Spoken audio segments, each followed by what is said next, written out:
This video covers the installation for the Bravo and Alpha rack for the GX 470 SUV.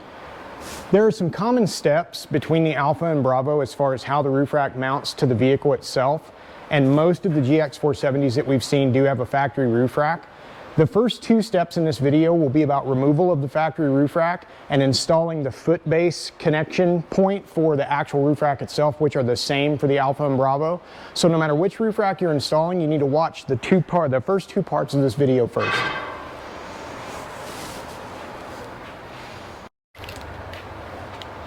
To remove the factory roof rack, you'll need a pry tool. I'll show you guys what I'm using here. Ratchet, 10mm socket, and a 12mm socket. I'm going to take these, set my stand up, move the camera up there so you guys can see how this all comes apart.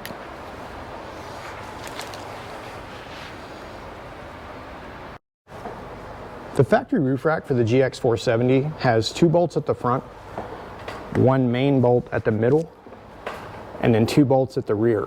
And once you get the factory roof rack assembly off, you'll find that there's also a bracket down inside of here that this bolt anchors to. That's where you'll need the 10mm. The front two, the one in the side of the middle, and the rear two bolts are all 12mm. So I'm going to take my pry tool and work. We've got to pop off, basically, see this seam right here.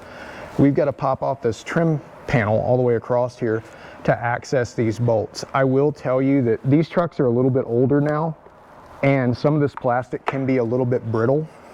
So be careful. You don't want to break this thing. They still have a value on the aftermarket for sure. I've got that pry tool wedged underneath that little seam right there, and I'm just going to pull out with the pry tool there and free up a clip. You'll see it pop up.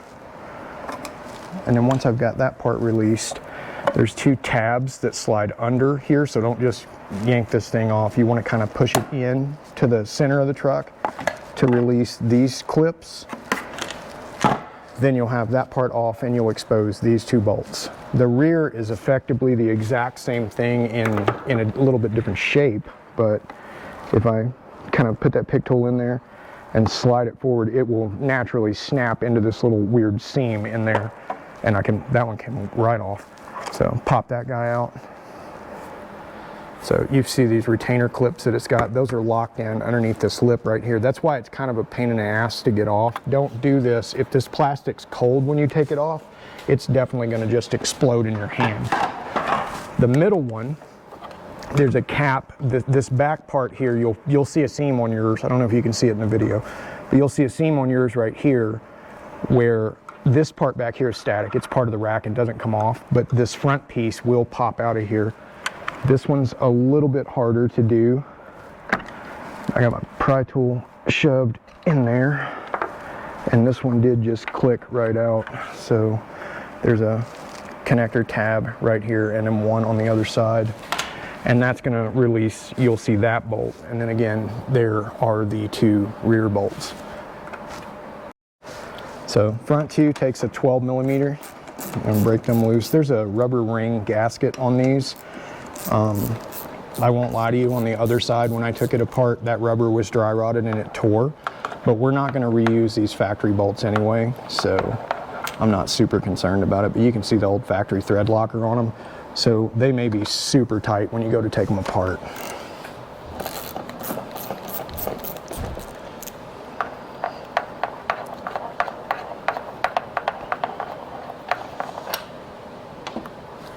Next is going to be in the middle, and it's just that one gray bolt right there.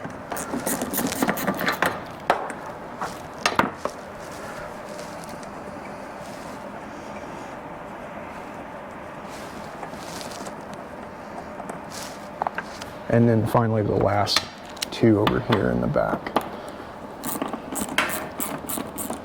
I'll loosen them up by hand here, and then I'll just take them out the rest of the way. This one does have a gangster basket on it and a whole lot. I'll show you guys when we get it off, and you can see it. There's a lot of wiring and stuff just like sticky taped to the roof of this thing. So our tech, when he completes the installation, will probably gut all that stuff and do new wiring on it. So I don't pay much attention to that in the video. So I almost got the last one here. There we go. So all the bolts are out. If I push up on it now, just to show you, I can lift the factory roof rack up, and you'll see that little bracket that's underneath there. Those two bolts are 10 millimeter. So I'm gonna get somebody to help me pull the factory roof rack off, and we'll come back and take that bracket off. Don't try and take this factory roof rack off by yourself if it's got something like this attached to it. If it doesn't have any additional baskets or anything attached to it, the factory roof rack only weighs about 10 pounds, and it's unwieldy, but you can get it off by yourself. I've already got the bolts out on the other side, so now I'm gonna go locate somebody to help me pull this bitch off, and we'll be good to go. Once the factory roof rack is off, you can get access to these 10 mils here. So I just switched from a 10 millimeter to a 12 millimeter, loosen those up. Now I'm just gonna pull these guys out.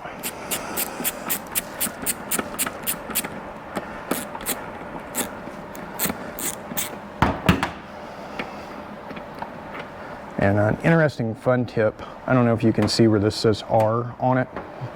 The other one says L, so I'm assuming it's left and right, but the R is on the driver's side from the factory. I don't think that's ever been off from all the dirt in here. So this bracket does need to be removed. It's going to show access to these factory holes with these little nylon sleeves on them. I'll talk about the nylon sleeves in a bit, but the next thing you want to do is spray some window cleaner or something in these areas and clean all the old dirt and debris out of the way so that our sealant will get a nice firm hold on the roof line. So you guys can see the, I don't know, 12, 13 plus years of shit that's collected in these tracks. That would definitely keep our sealant from biting in. You don't want to dump a ton of water down those holes. Those are open underneath there, and they do drop right down to where your headliner's at. So I just use like an aerosol window cleaner that's foam, and then just a rag, and I'm going to clean those areas out as best I can get in there. You'll want to do this at all 6 locations too. So it's pretty important. So cleaned up. So that last bit of residual there, if you see around those holes, that's not dirt. That's where the foam rubber on the bottom side of the factory roof rack literally just kind of stuck to it over time, and when we removed it, it pulled it off. You don't have to scrape that away. So go ahead and do the remaining 5 locations, and we'll be ready to talk about these little plastic jobbers that you have sticking up here. The aluminum spacers that are supplied with your kit, you get 12 of the exact same length. Those are the ones that should be used for the roof rack. And we machine these with a bore hole that is designed to fit right down over top of the factory Toyota bushing that slides over that weird white piece that you'll see right here. But what I have noticed is that on some older vehicles, when the factory roof rack went on, it mushrooms this little plastic lip a little bit, and it makes it really hard to get the spacer to just slip down right over the top of it. If you run into that and it doesn't just drop down over it like that right there, you can use a little razor knife or some side cutters and just trim the deformed edge off of the little plastic sleeve until that spacer does slip right down and fit right over the top of it. You don't want to spend a bunch of time pushing and trying to twist it and force it in place. It should just drop right over, because if you push too hard, you can release the threaded inserts inside the vehicle, and then you'd have to get up underneath the headliner to find them and put them back in place. So don't get brute force with this thing. It should just slide right over. If it doesn't, just use a utility knife or some side cutters like this and modify the edge where it's mushroomed so that this just drops right over. It's a good idea before you get into the sealant and everything else to check all 12 spacers and make sure that they do slide over the holes the way that they're supposed to, because the next step is to apply sealant and spacers to these locations, and you don't want to clog them up with silicone and then find out that the spacer doesn't fit over the sleeve. So I'm going to go check the other locations, make sure they're good, then we'll come back and start with the sealant and the spacers and your foot bases. I've just got our sealant here. I'm gonna fill each cavity where the threads go with sealant, and then I'm gonna work my way out and around to form a little puddle there. And I'll go ahead and do the front foot here, and then I'll do the remaining 5 feet. They should all look the exact same way. And then the spacer will just slide down over that collar and seat itself in place, if you don't drop it and make a huge mess like that. So this is the front left foot that I'm showing you guys. You can see the tip of the sunroof right here. So go ahead and put all 12 of the spacers that are in that bag in location around all those collars. You'll have 6 per side, 2 at each location.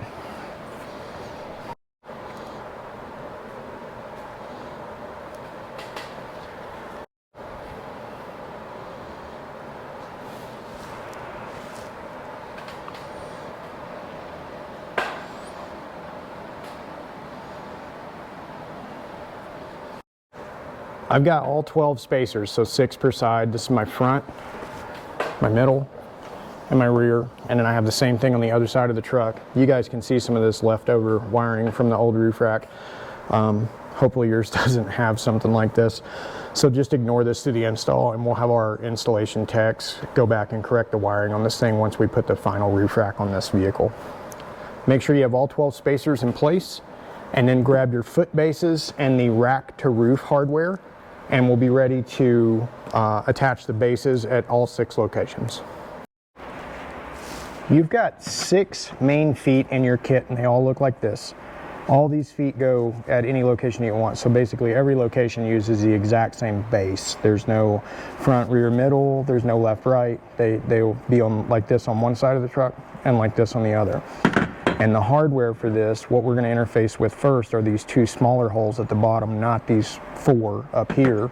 Each one in your rack to roof hardware, you'll have your big bolt, your lock washer, and your flat washer. So go ahead and preload all of them so that you can carry them up to the truck. They're going to drop through the foot like this right here. And then this foot will align to the spacers. The bolt will pass through the spacers, and then you'll thread them into the factory mounting threads. So I'm going to go ahead and preload all 6 feet just like this. Then we'll be able to put these on the truck and move on to the next step. For this next step, I need a 6mm Allen wrench. I'm using a bit on a socket, but you guys can use the L key or the T handle, it doesn't matter. I've got a foot here, my spacers from the previous step.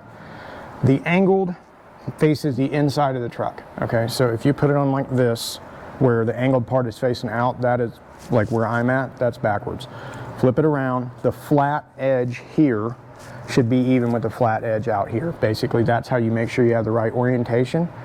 Just slide the bolts through the spacers and then start them by hand.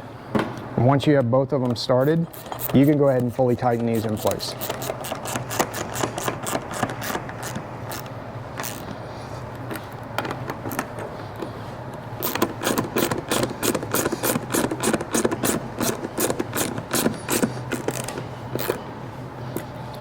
Now go ahead and put on the remaining 5 bases, and we'll move on to the clamps.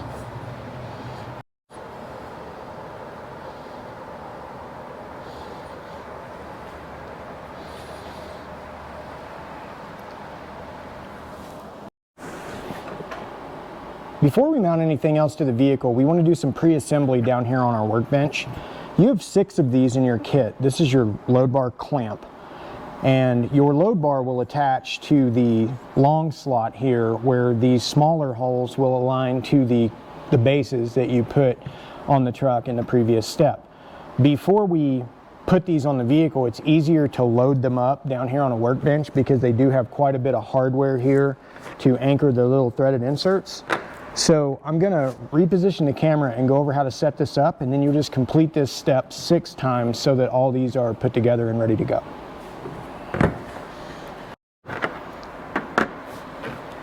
Each one of your load bar clamps are the exact same. You have 6 of these.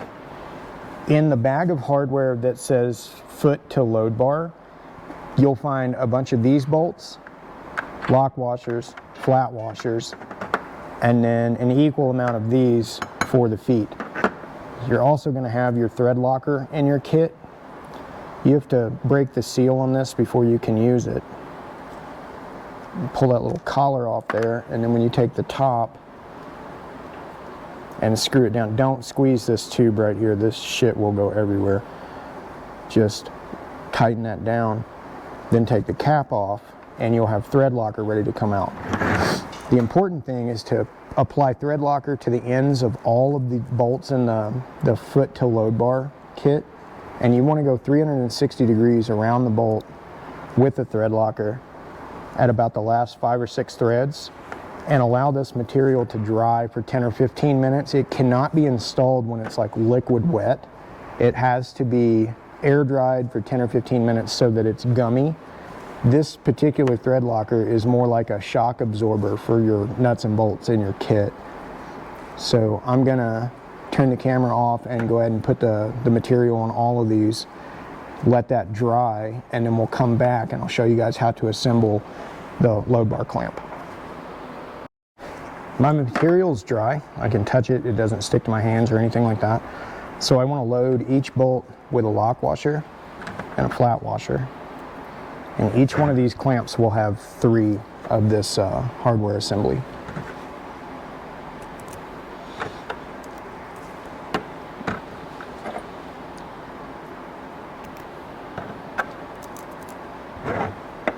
So now take a load bar clamp and you have this threaded insert. And you look on the edge, one side is obviously protruded. These they almost look like little caps right here. You see the hole? Those protrusions go to the inside of this load bar clamp. If you flip them around this way, it can cause them to pinch in and bind up and not fully tighten, but they'd be so hard to tighten that you would think that you had them locked in. So make sure that these little protrusions face the inside edge of this foot, and then take your hardware, align it, and just hand thread it in place.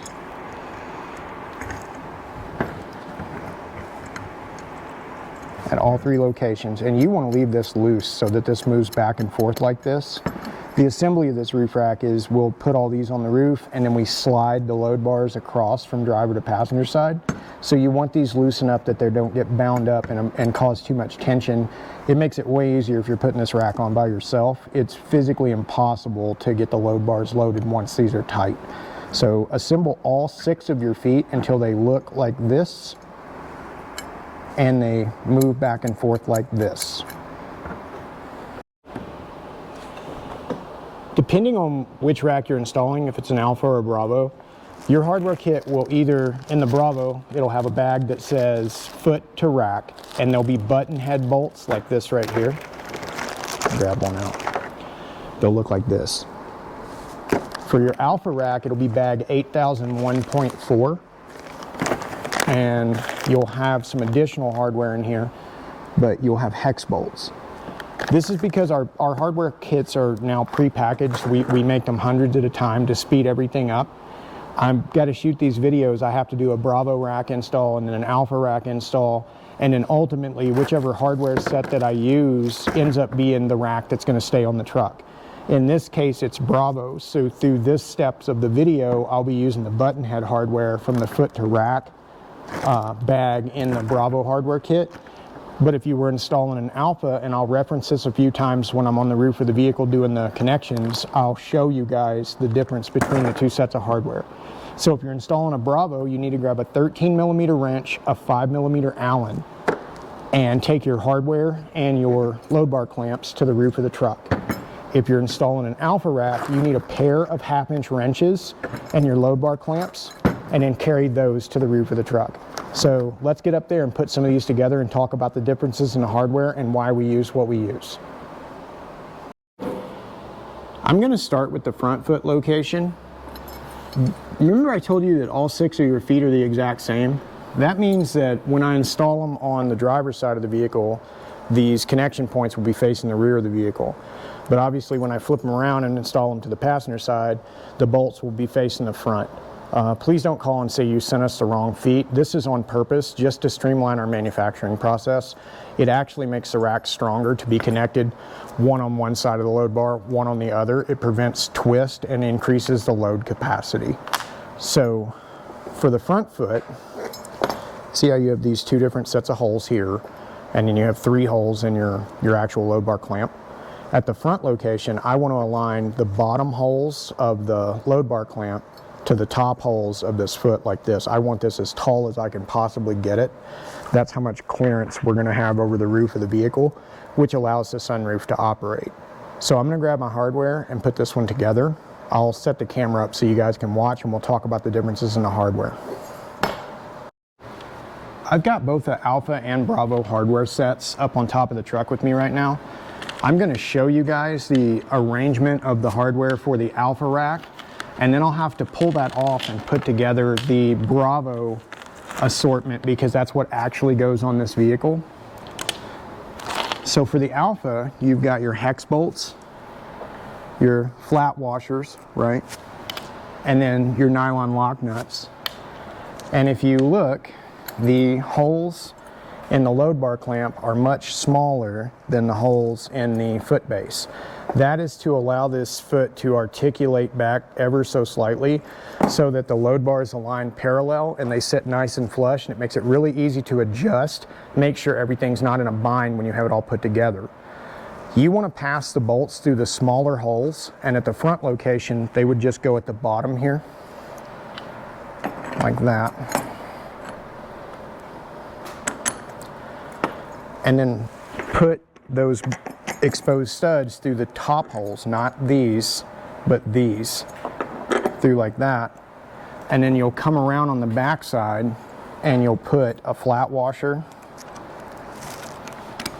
and a nylock at each location. And that washer goes on the back side of the load bar clamp in this configuration to account for that adjustability that we have to rotate the load bars back to parallel without getting it in a bind and pulling the edge of the nylon lock nut inside that larger hole, which would bind up and make it an absolute pain in the ass to tighten. So I've got these connected like this. If I had an Alpha rack, I would go ahead and put my 1/2-inch wrenches here and tighten this up. I still want about this much adjustability out of the load bar clamp. I don't want to fully tighten them. There's some variance in the design of these to account for different model years of the vehicle, and if you go ahead and just, full tilt tighten that up, it may not be the exact angle that it needs to be for the load bar to sit flat. So if you're doing your Alpha, go ahead and take your 1/2-inch wrenches and tighten this up to where the play in here is just ever so slight, like that right there. I'm doing a Bravo rack on this, so now I'll pull this thing apart and we'll go over that hardware. For the Bravo, the position is the exact same. So your button head bolts will go through the bottom of the load bar clamp here, and they will still align to the top holes, the upper holes on the base of the foot here, not these two lower ones, but here, like that. And just like the other one, you want to put a flat washer and a nylock on.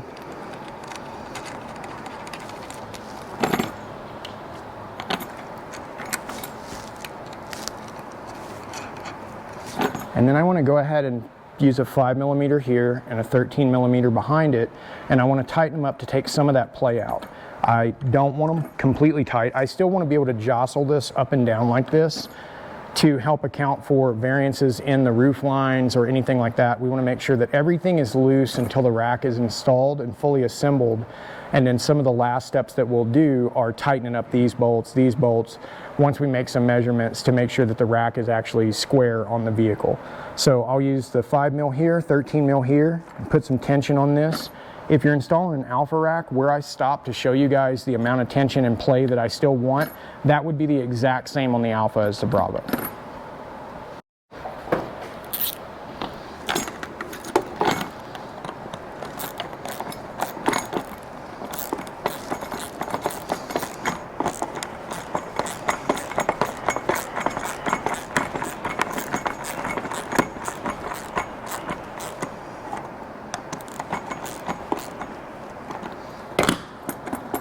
See how I still have that, but before it was laid nose down like that. Now it just kind of stops itself because it's tightened up on that nut. that much play, that's a good amount. And then once you have the rack on, you don't have that much further to go to get them fully tightened. You definitely don't want to leave them all the way loose like this, because it is a pain to work around the rack to tighten these bolts up. So the tighter you get them right now, the better off you'll be, as long as you still leave them loose enough that they have that adjustment. So we'll go ahead and tighten this one up, and then we'll go do the other 5 feet the exact same way. Disregard that part about the video. They can't all be done the same way because they do have to be in different positions. So let's go back to here and start this over, and then I'll move on. So you can see the adjustability that I have left in the front foot here. I have the hardware started, but it's not fully tightened. I can still wiggle this back and forth. That's the amount of tension that you're going to want at every location. So now let's move on and do the middle foot, and I'll show you guys where these holes line up on the middle foot, and we'll proceed from there. At the middle location, the foot will install all the way down. So these upper holes will be used again, aligned to here for the upper holes. So I want to put my bolts in, and then just align that all the way in. So it's all the way down, where this one is all the way up. So middle foot should look like this. Now I want to install the flat washers and the nylocks on the back of this and tighten them up to where they have the same play as this unit up here in the front.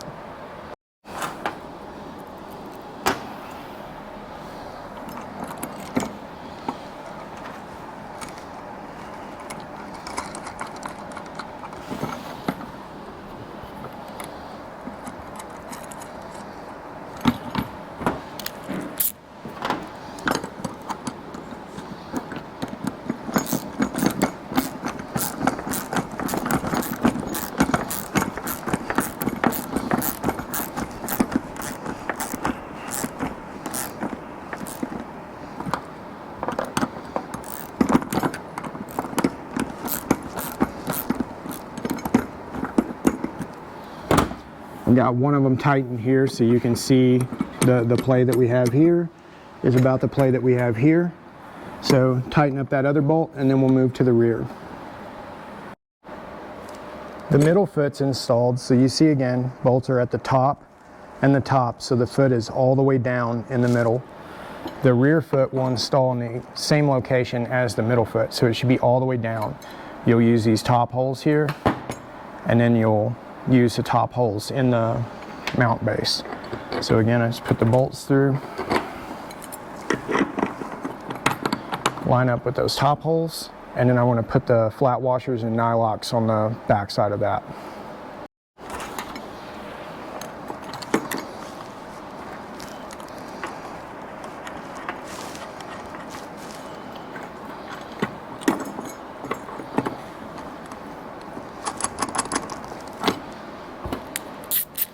Once you have that hardware on, tighten this up like the others to where it's almost tight, but it still has some wiggle room.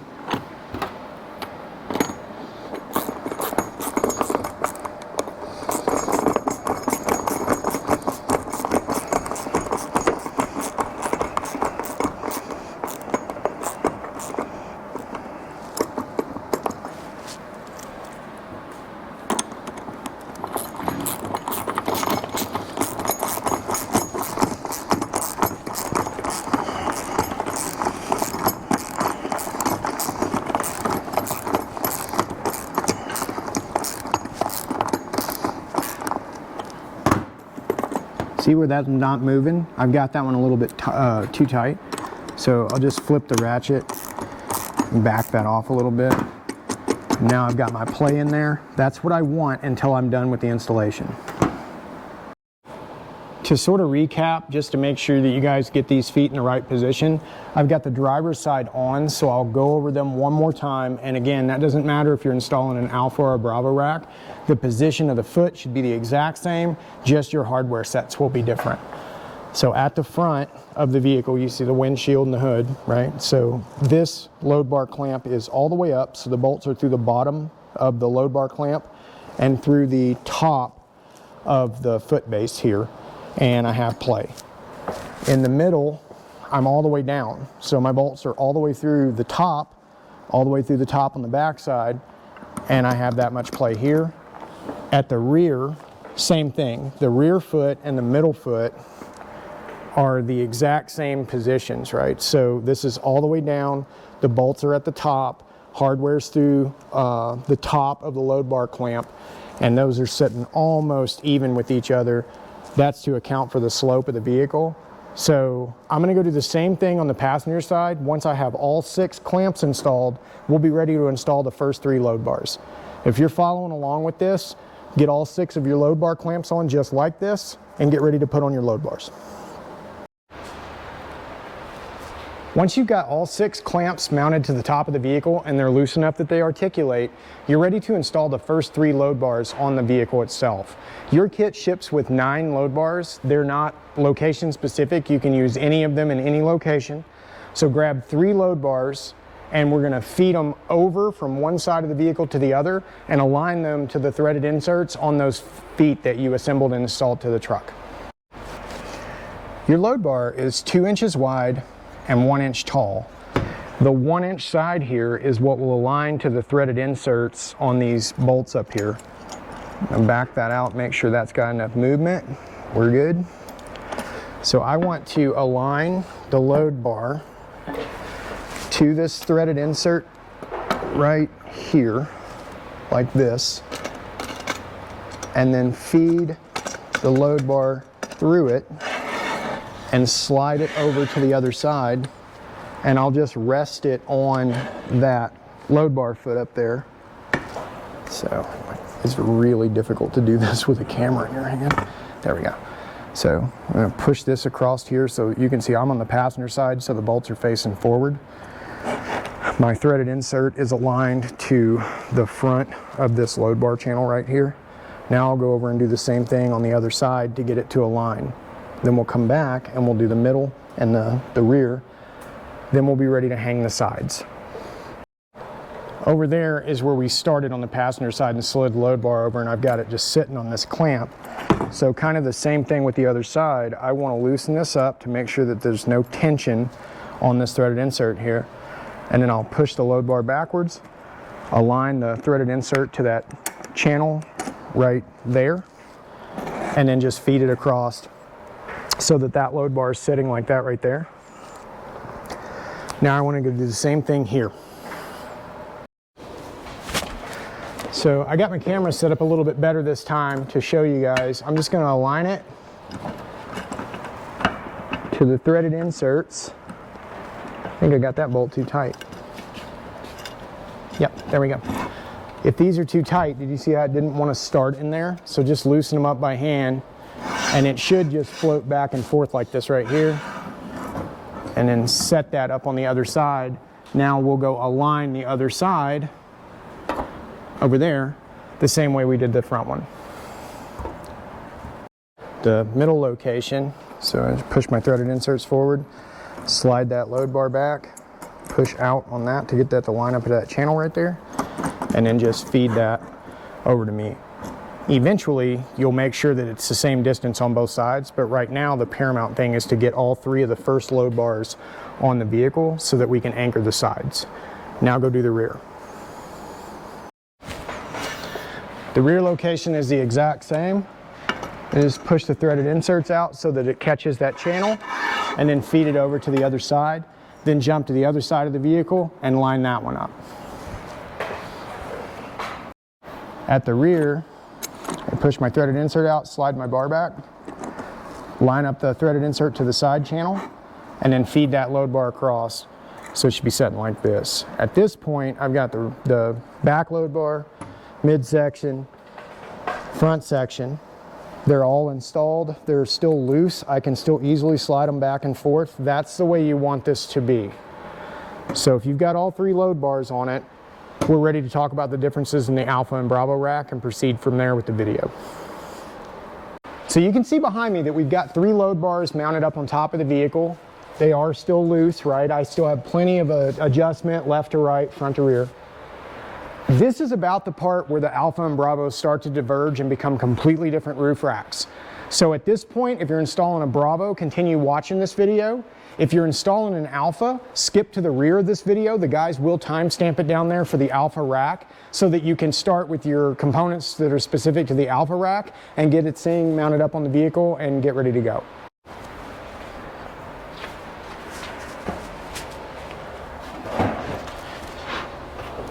Because the mounting system and the load bars are the exact same between the Alpha and Bravo rack, they're not going to be talked about in this part of the video.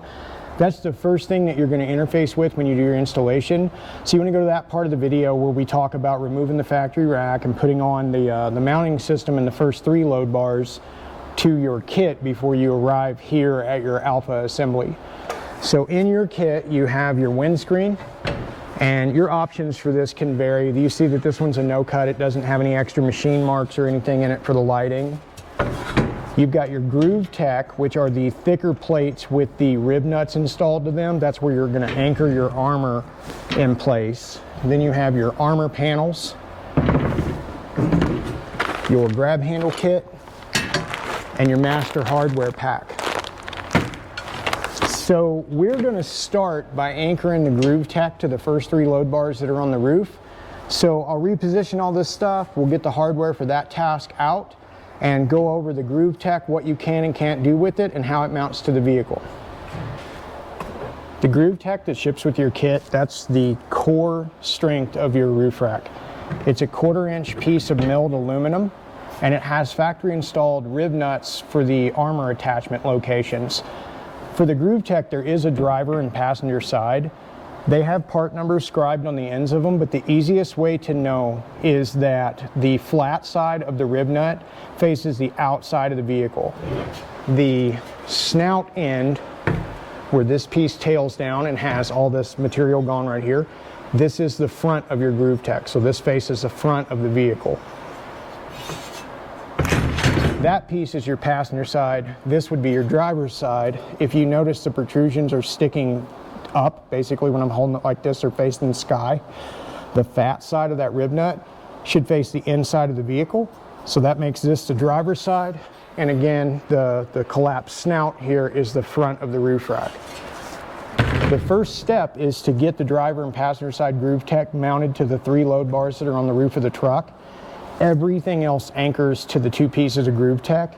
To start this process, we need bag 8001.2, the button head bolts, and a 5/32 Allen wrench. Before I go up and show you guys this bag's got bolts and lock washers in it.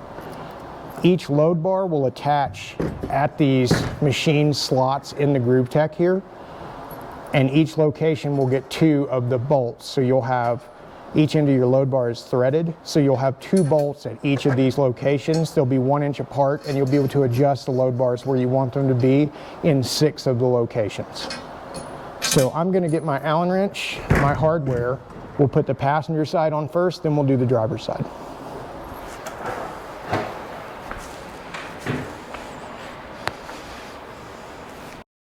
I'm going to start with the passenger side. So I have I've got my 5/32 Allen wrench, and I've got 6 assembled bolt and lock washers stuffed in the pouch on my hoodie. I'm going to get up here where I can reach the vehicle and kind of set this up here and show you guys.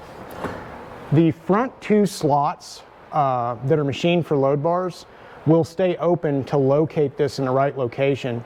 Basically, you want the 3rd slot from the front to connect to the front load bar. So I'm going to get it started there.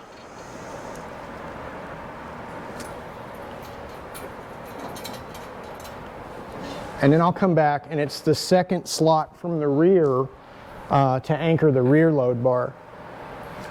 So get 1 bolt in that so that we can get the camera up here and talk about this in more detail.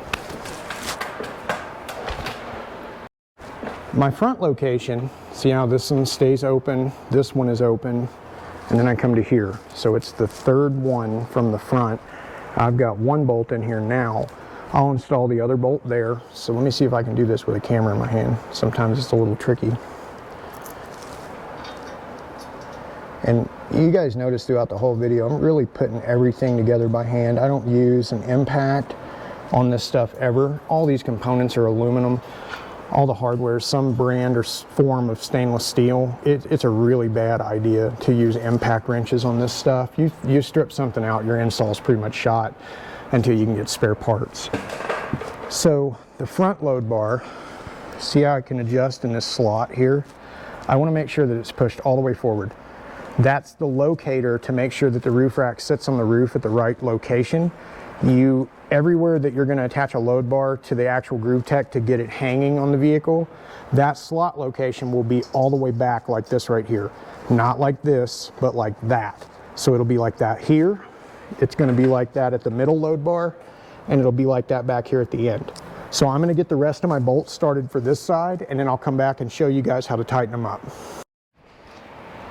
At this front location here, I want to make sure that you can see this. At this front location, I push the load bar all the way back like this right here. Then I kind of hold the load bar in place, and then I'll just set this by hand with a 5/32 Allen wrench at both bolt locations. And then once I have them both started, I'm just going to come back and put a pretty decent crank on them to snug them into position. At the middle, right here, it's the same thing. I've got both bolts started. I want to make sure that this groove tech is fully seated in the back position of this slot right here. And I'm going to tighten this guy up too. So it's always the same step. You set everything loosely first, and then you fully tighten everything after the fact. So those two. Fully tighten that guy. And then finally the rear, and again I would make sure that it's fully seated in that slot backwards. And tighten this up.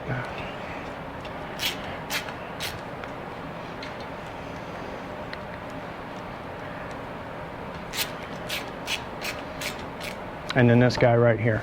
So once I have that done, I'll go do the same thing on the passenger side.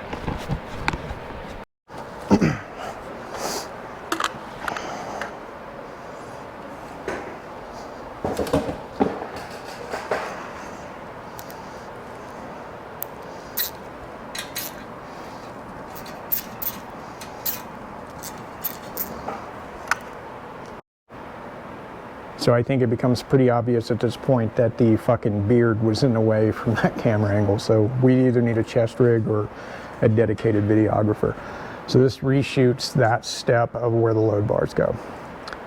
At the front location, you see I've got the load bar pushed all the way back in the slot. The load bar is square across the top of the roof rack up here.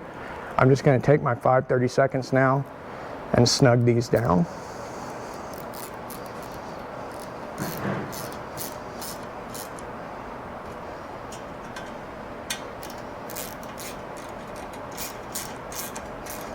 Now I'm going to move to the middle location and do the same thing. At the middle, we want the same result. We want the load bar all the way back in the slot, and then tighten that one up too. And then finally the rear, also locked out in that rear location. So tighten that guy up.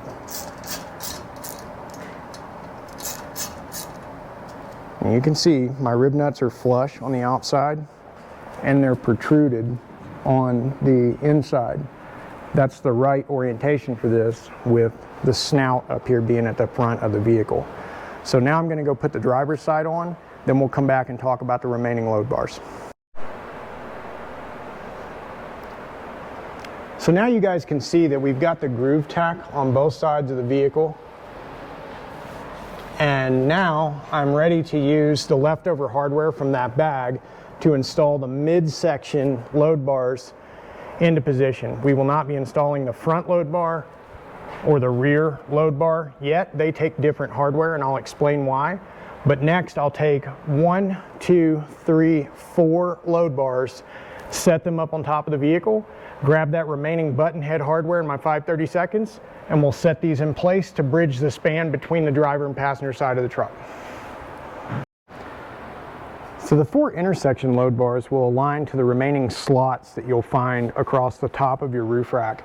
You've got one that is second from the front, Then obviously this one's anchored to our foot section underneath there. Then I got another one beside that one, a foot section, and then that last one. So you see I got all 4 load bars set up here on top.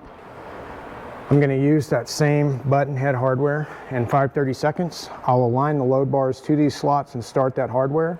Then I'll position the load bars where I want them inside of the slot and tighten them down. I'll talk about the slots for a second because it doesn't matter where you put these load bars within this slot. What does matter is that wherever it's attached on the driver's side, it matches on the passenger side. If it doesn't, it can be cockeyed like this and cause the rack to be out of square, and that would make it really hard to get the armor on later in life. At this point, I've got all 4 load bars started. You can see I have left the hardware out and loose. They're kind of sloped down, headed at the other side. Now I just want to go put the hardware in the other side, adjust the load bars into position. I'm going to run them all fully back so that they look like the others. You can always adjust them later to line up on different pieces of your kit. So now I'll just go put the other 4 load bar hardware sets in on the other side, tighten them up, and then we'll be ready to do the front and rear load bar.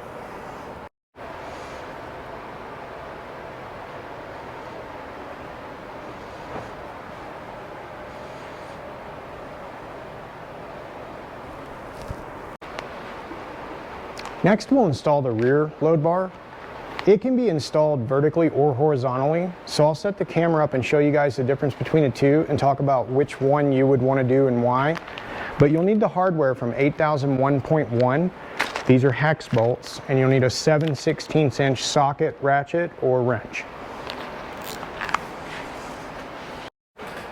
At the rear of your rack, you'll see one horizontal slot like this, then a machined rectangle, and then a hole.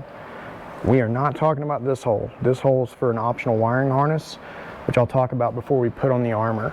But you need to decide whether or not you're going to run the load bar horizontally like the remaining load bars in the roof rack, or if you're going to run it vertically in the back. You have plenty of clearance between what would be the bottom of the load bar and the roof of the vehicle. The main reason that you'd want to run it that way is if you see this guy's got some clamps up here with some rear running lights on here. Having that 2-inch face side at the back of the rack allows you to move lighting and stuff like this to the back and have a sturdier mounting structure and a vertical load bar in the rear for getting up and down off the roof rack from the rear of the vehicle. The load bars are always going to be stronger when they're mounted vertically instead of horizontal. This little machined hole right here, when it's mounted vertically, is for passing wiring through the load bar from one side of the vehicle to the other. On this truck, we're going to run the load bar vertically in the rear. So I've got my 8001.1 hardware, my 7/16" ratchet, and I'm going to put this load bar in going up and down using this hole, or the back of this slot and this hole, and then go over and put the hardware on the other side. So let me get everything set up and we'll put this one together. At the rear of the rack, I've got the load bar setting up here. I'm going to just pick it up and align so that the threaded holes are at the back of the top slot, and then they'll align with this hole right underneath this rectangle. So if I can set the camera up to show you guys, and I don't know that I can from out here, but let's see what I can get.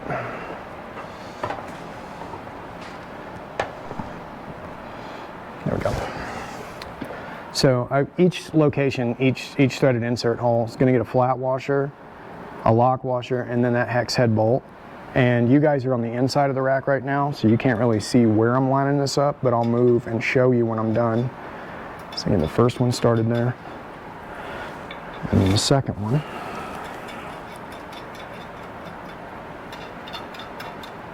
And when it's mounted vertically like this, there is no adjustability in it, so I'll go ahead and take my ratchet and tighten this up completely.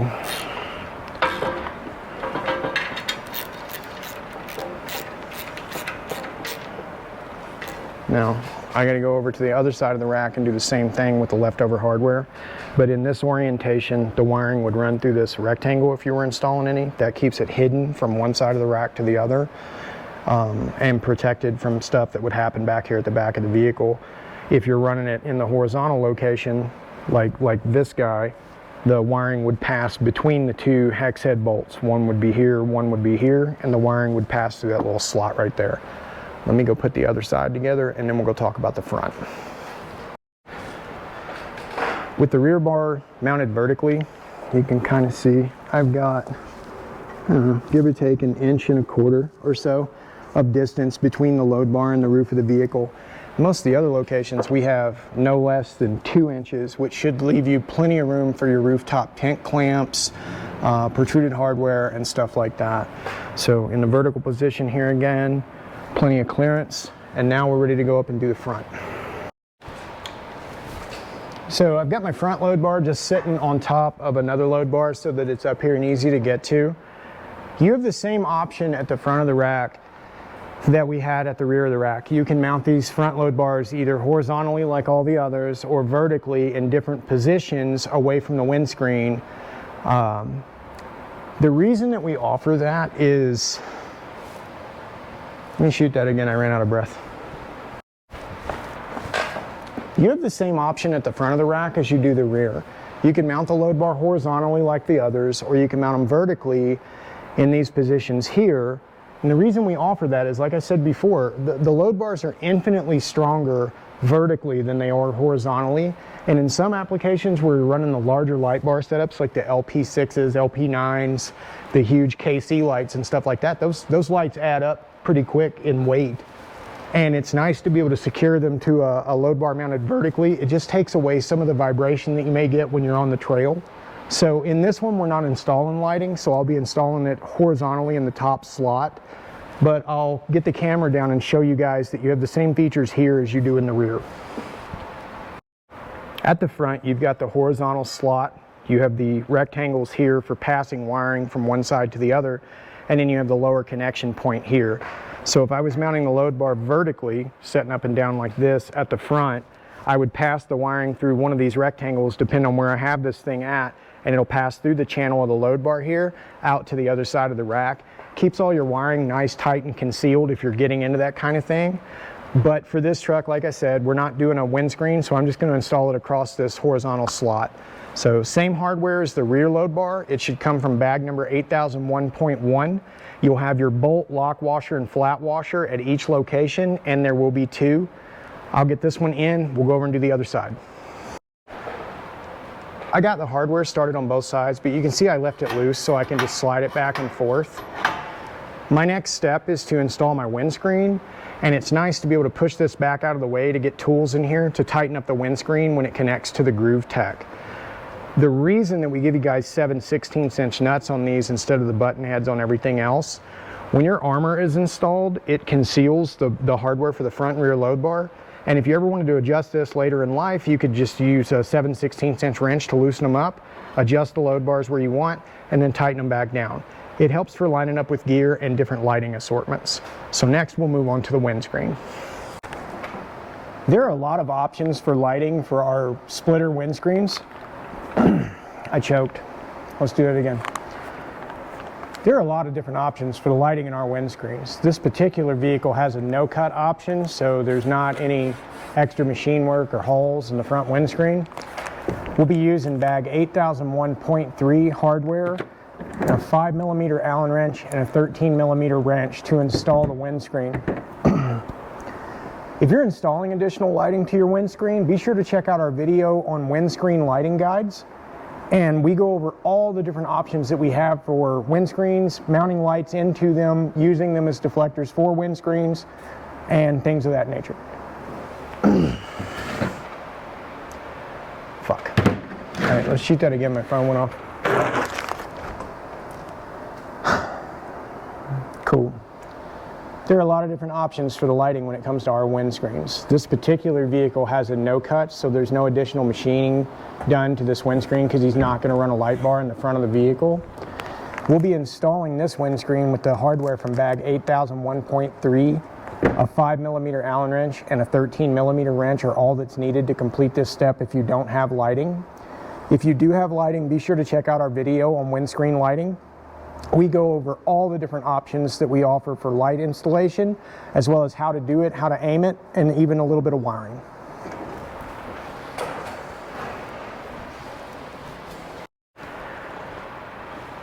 Your windscreen will align to the machined holes in the folded flange on your windscreen, and then the machined holes at the front of the Groove Tech on your Alpha rack right here. We do recommend that you have 2 people to complete the installation of the windscreen, but today I'm in here by myself, so I'm going to set the camera up and show you guys how I do this on my own. But again, I definitely recommend 2 people to get this part done.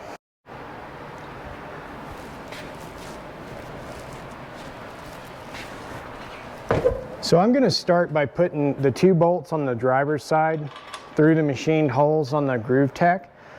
Those studs are pushed out. Now I can take from the other side, feed it over here, and line up one of these holes.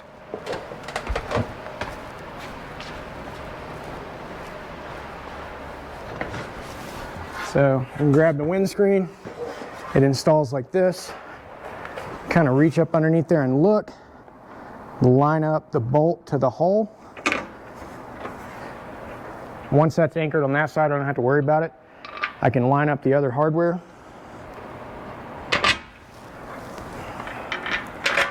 And then it's supported enough that I can let it go and start the nuts.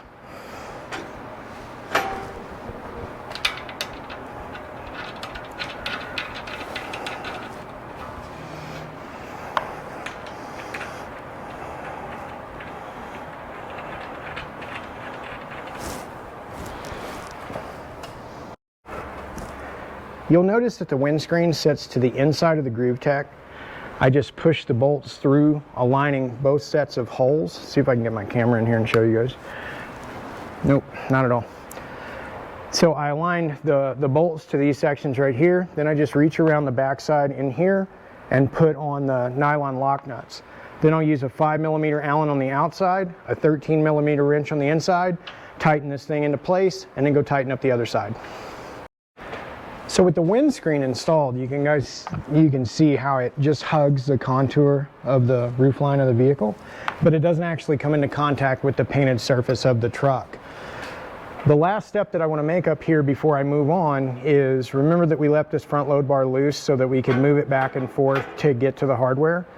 Now that I have the windscreen in, I'm ready to position this load bar and lock it down.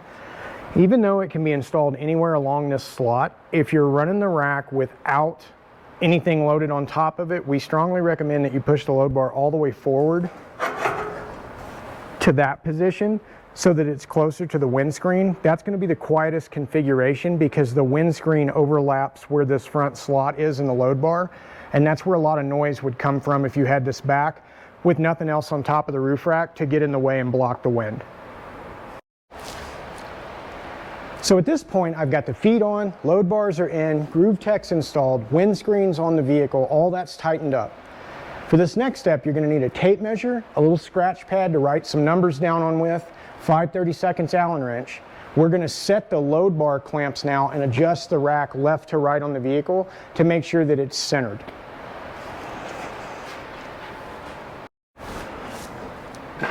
I'll start with the front of the roof rack. This is the sunroof underneath here. You can see I'm at the front of the vehicle, so I'm going to the first set of front feet here. What I want to do is use a tape measure to calculate the distance from the, let me move my big ass hand, to calculate the distance from the inside of the groove tech to the leading edge of your load bar clamp. I want to get this number as a baseline over here. And then I want to make that same measurement on the other side to see if we're the same. If we're not, I want to do the math and I want to adjust the rack left to right to make sure that I have the same distance between here and the inside edge of the rack on both sides, because if I do, then the rack is square on the vehicle and we can proceed with the rest of the feet and then finally the armor. So I'll make some measurements across here. You'll have to go back and forth across the vehicle a few times. You want to be within a 1/16 of an inch. So I'll make my measurement here to here first, then I'll go check that at the other side of the vehicle, make my adjustment, finally I'll lock it down.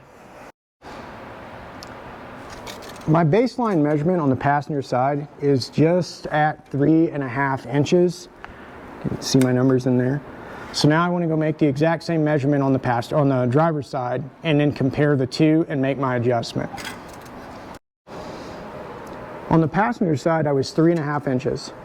On this side, I'm 3 3/4 of an inch. So I want to scoot the rack across the load bar. Remember that these move here. I want to push the rack towards the driver's side 1/8 of an inch. So now I'm 3 5/8 on the driver's side. I'll go make one more measurement on the passenger side, but that should be right where we want to be.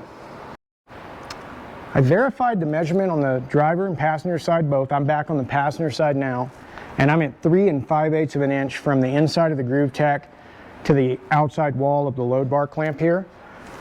So next, you want to see how this isn't sitting flush across the top of the load bar. I'm going to reach my hand underneath the roof rack and just pick up on it, and that clamp will be dead even with the top of that load bar. And then I want to just tighten one bolt down to lock it in place.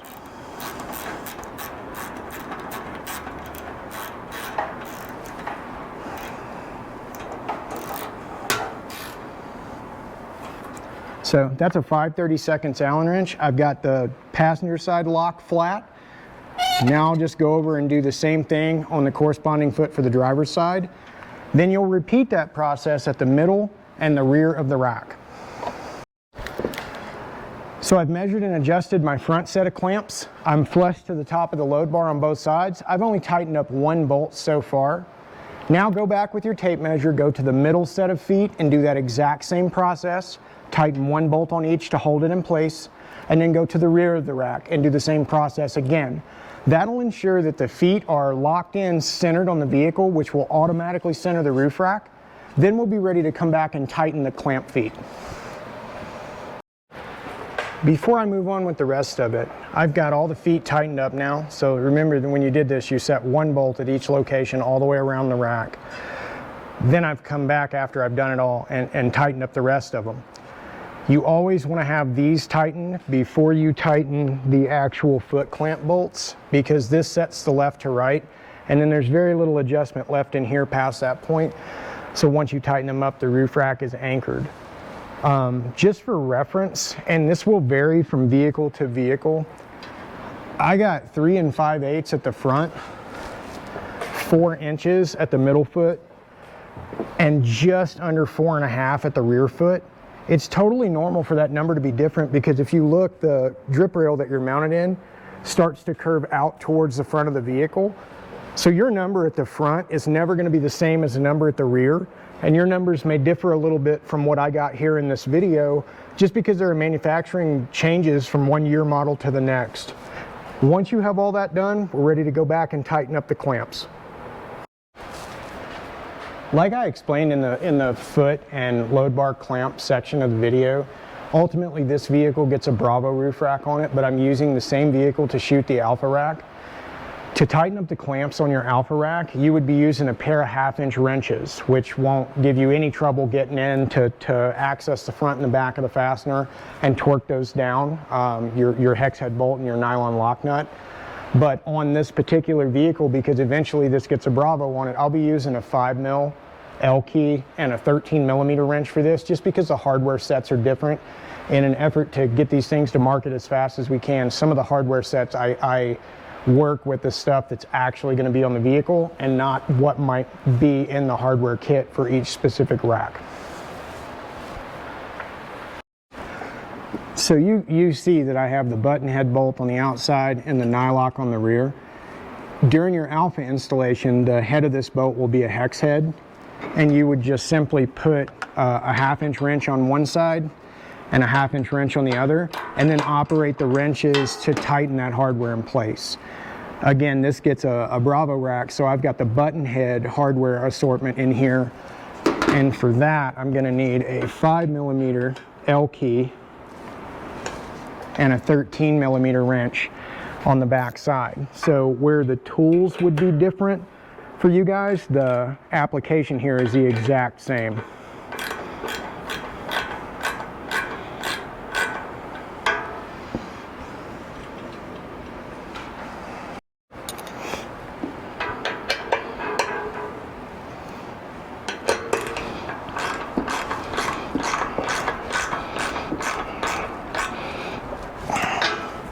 I've got this guy tightened up. This is my front foot. Now I just want to go around and do the remaining 5 feet, again with an Alpha, a pair of 1/2-inch wrenches for this step.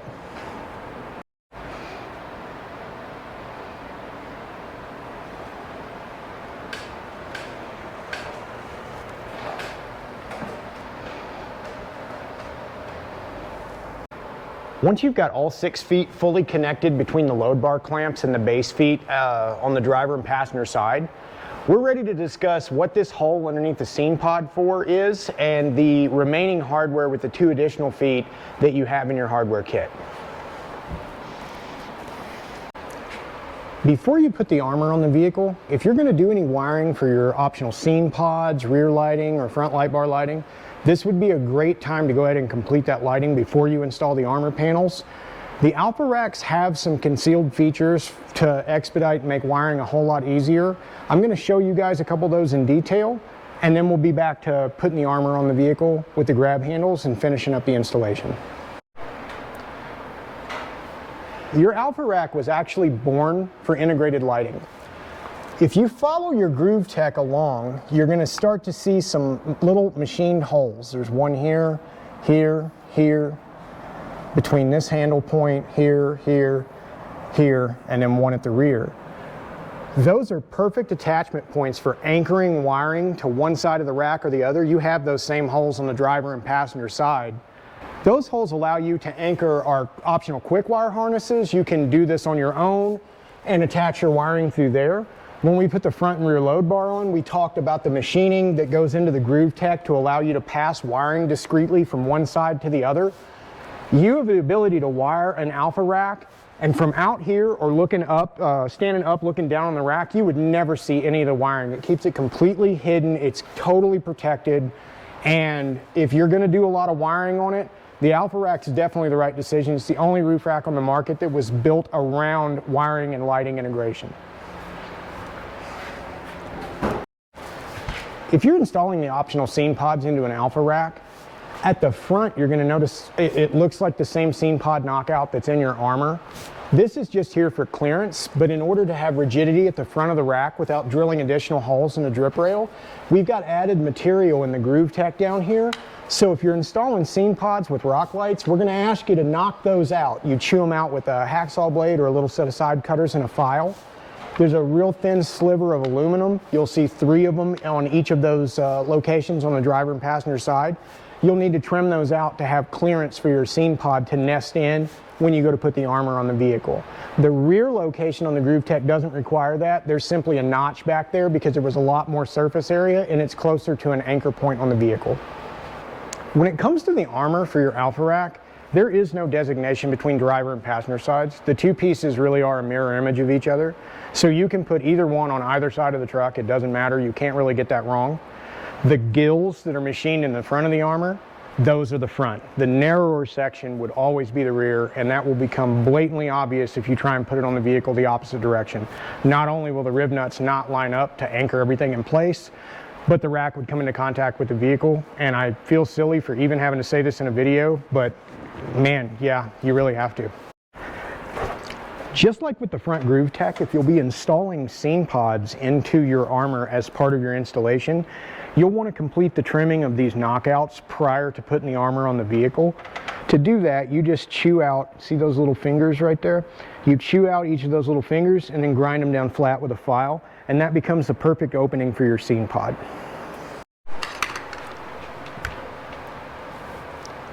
Before I grab the armor and put it on the vehicle, I want to talk about the anchor points along the Groove Tech where the armor will actually attach to.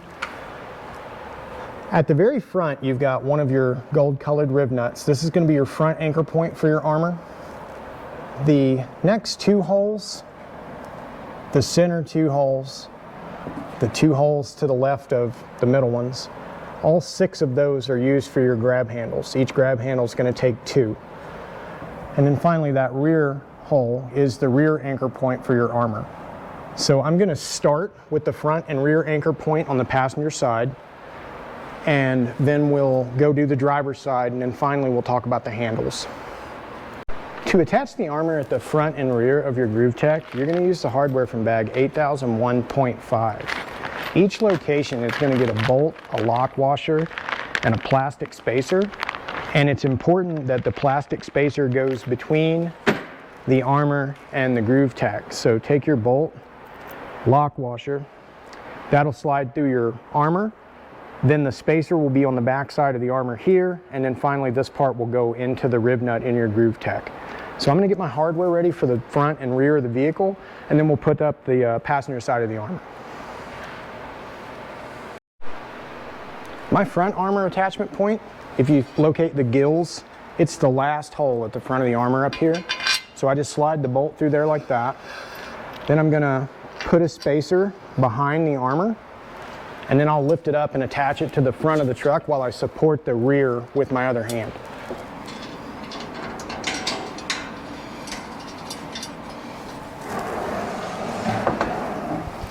Back here, same thing. I push the bolt with the lock washer through the hole, put the spacer over the studs, line it up to that hole right there, and start that hardware by hand. Then with a 5mm Allen wrench, I'll just tighten up those two bolts.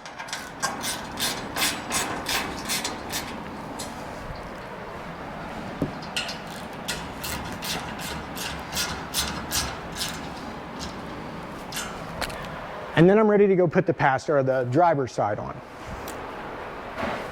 So the last 6 remaining holes on each side are for your grab handles.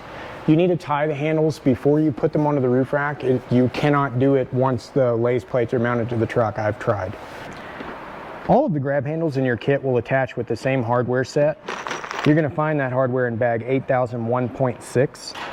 I'll assemble one of them here to show you how this goes together on the vehicle. And then just like the armor attachment bolts, you'll need a 5mm Allen wrench to tighten them up. Each one of these long bolts, if I can keep my spacers from trying to run away, each one of these long bolts gets a lock washer.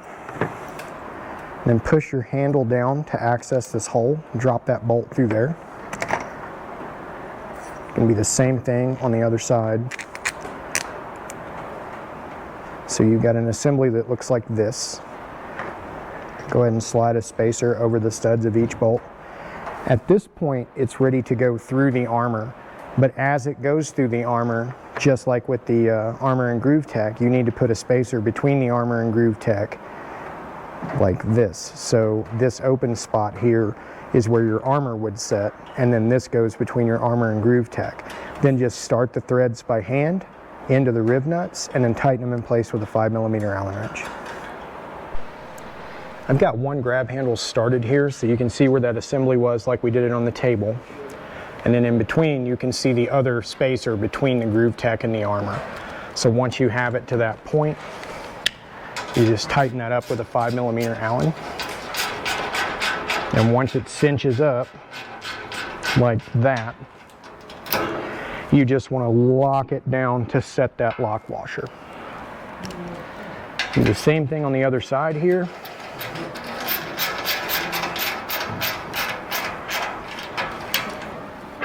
And that grab handle is installed. Now you just need to put on the remaining 5. So at this point you guys have your alpha rack all bolted on, grab handles are on. Any lighting that you were doing should probably be completed at this time if you haven't already. Refer to the PDF at the end of this installation video for all the torque specs. Go through and put a final touch on all the hardware. Make sure that it's torqued to the specifications found on that PDF. Periodically inspect the rack from time to time, especially after heavy off-road use, road trips, things like that, for normal wear and tear. And don't hesitate to reach out to us to replace worn parts. We keep everything in stock all the time. If you guys run into trouble during the installation, you can reach us Monday through Friday from 8 to 4 on the phone, or you can email support@uptopoverland.com anytime. Somebody will get back to you and we'll help you through whatever you get stuck on. Enjoy, guys. Once you've got all of your hardware between your load bar clamps and your base feet all tightened up in all 6 locations, we're ready to discuss this optional section here, which requires the drilling and installation of another front foot to anchor the forward section of the roof rack. I'm going to position the camera and show you guys why we recommend that you do this step and when we recommend that you do it. So let me get that set up and we'll talk about it. As it stands, the roof rack is, for all intents and purposes right now, your Alpha is anchored to the roof. And it is, I mean, it's stout. I can move the whole car with it, right? And we don't even have the armor on yet, which does stiffen it up to another level. What concerns us with a lot of these older SUVs is your final front mount position falls between the driver and passenger side door here. And then this entire front section is floated over the roof of the vehicle here. And if you're going to run those big, crazy, heavy rooftop tents and all that stuff, we would really prefer that we perform one additional step and we anchor a foot in the hole below the scene pod here, which requires the drilling and installation of a plus nut in your drip rail.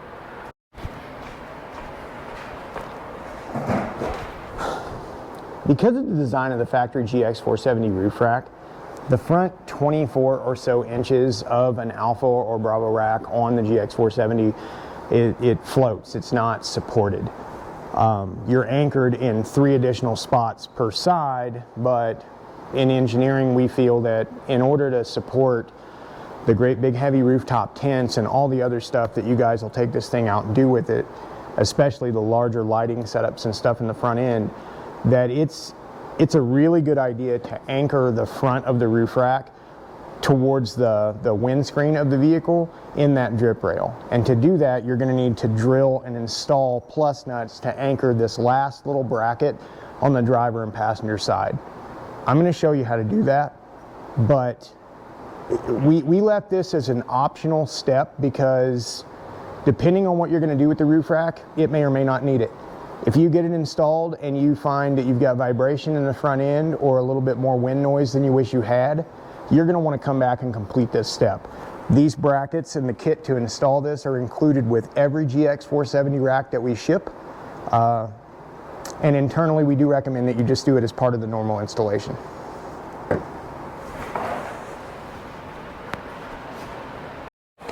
The bracket is designed to install, if you locate the scene pod knockout I'm at the front of the vehicle, right? So the front of the vehicle. And then you take that bracket right here, 1377 is that bracket. And you look, if we were to anchor it up here at the top, you'll get a spacer underneath it just like you would at the other locations. But we'll need to modify the drip rail and install a plus nut in here so that we can anchor the front 24 inches of the roof rack to the vehicle, and that's going to make it as strong as it can possibly be. If you follow your drip rail all the way up underneath the scene pod, you'll notice there's no seam in here. It's all one continuous piece all the way to the tail end of your front mounting foot. We're going to want to section out 3 inches of this drip rail, and it just lifts right up, like I can just pull it right up. But we're going to want to cut it about 1.5 inches on this side of the middle of this circle and 1.5 inches here. So we can cut like a 3-inch section out, and that's going to expose that drip rail area so that we can mark it, drill it, and install our plus nut. So I'm going to do this with just some standard aviation snips, and I'll show you guys these when I'm done. But I just pick the drip rail up, kind of get it in my sights here, and chew it so that I can get it cut in half here.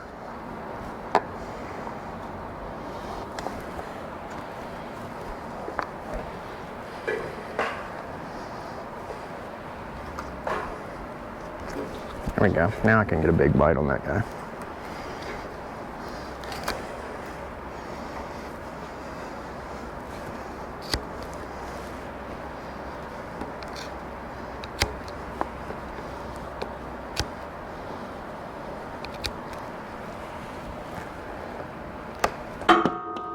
So the front section we're just going to leave in place right now, and now I need to come back 3 inches from the front of the vehicle here, come back here about 3 inches, and then I'm going to cut it again to expose this open drip rail underneath where that foot's going to go.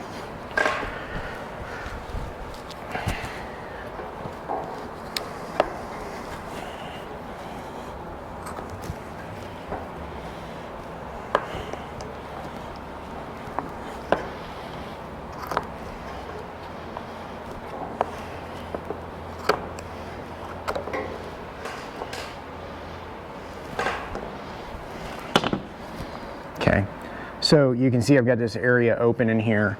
Down inside of this channel, that's where we're going to drill it and install that plus nut with the hardware that we sent you. This is the outside of the vehicle looking in now. So this is the drip rail here.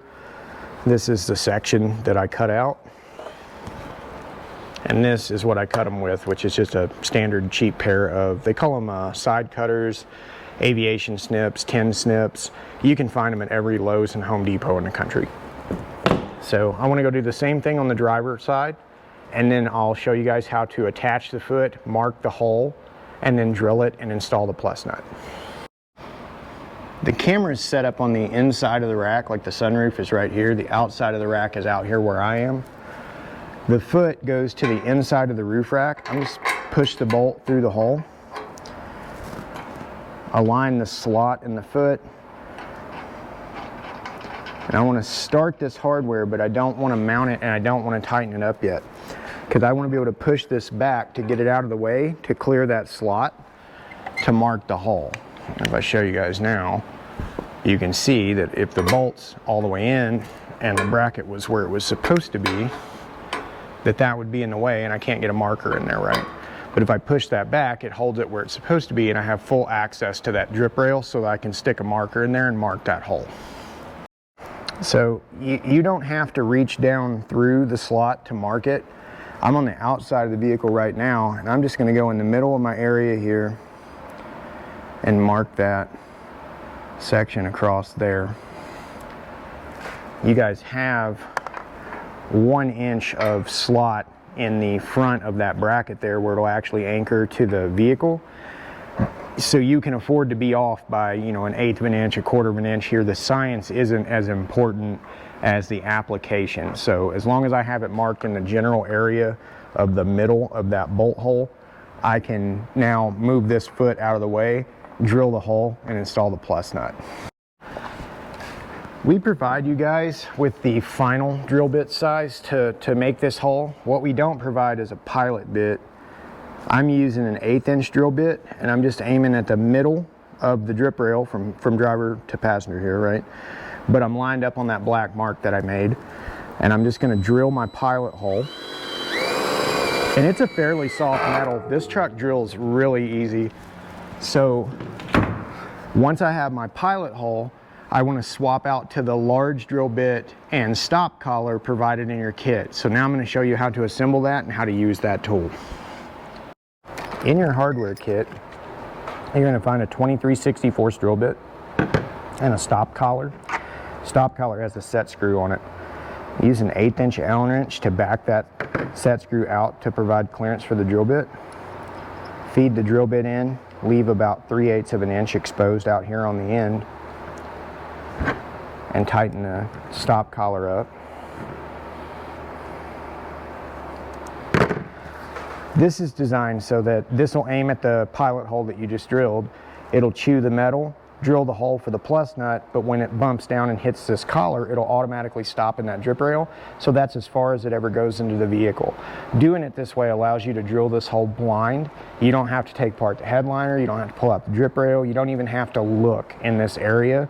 As long as you have your stop collar on your drill bit, you can just drill your hole and install your plus nut. I'm going to chuck up the drill bit. I'm using just a standard DeWalt cordless drill to do this. And to reiterate, the metal up here is pretty thin, not hard to drill at all, doesn't take very long to do. So I'm just going to line up on my pilot. And that's it.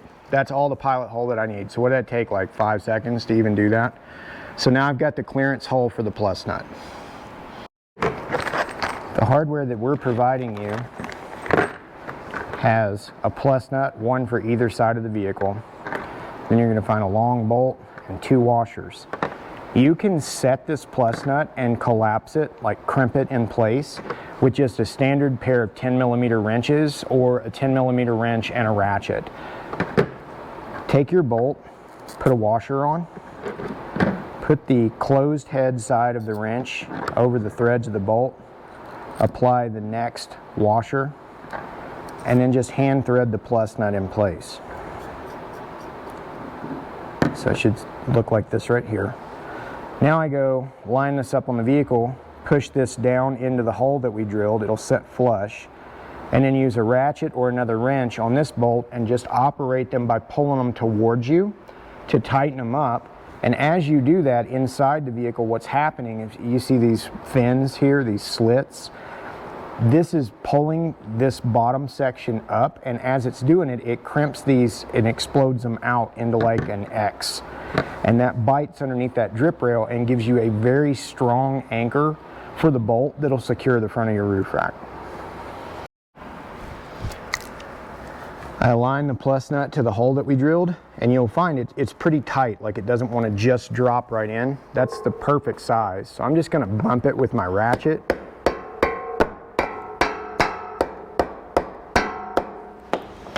That didn't work. What the fuck? We'll shoot that again. Just align the threaded end here of the plus nut to the hole that you drilled. And it's not going to drop in the hole on its own because that drill bit is the exact same size as that plus nut. So I'll just take a mallet and bump it down into place. Now I want to tighten it up with the ratchet while I hold the wrench.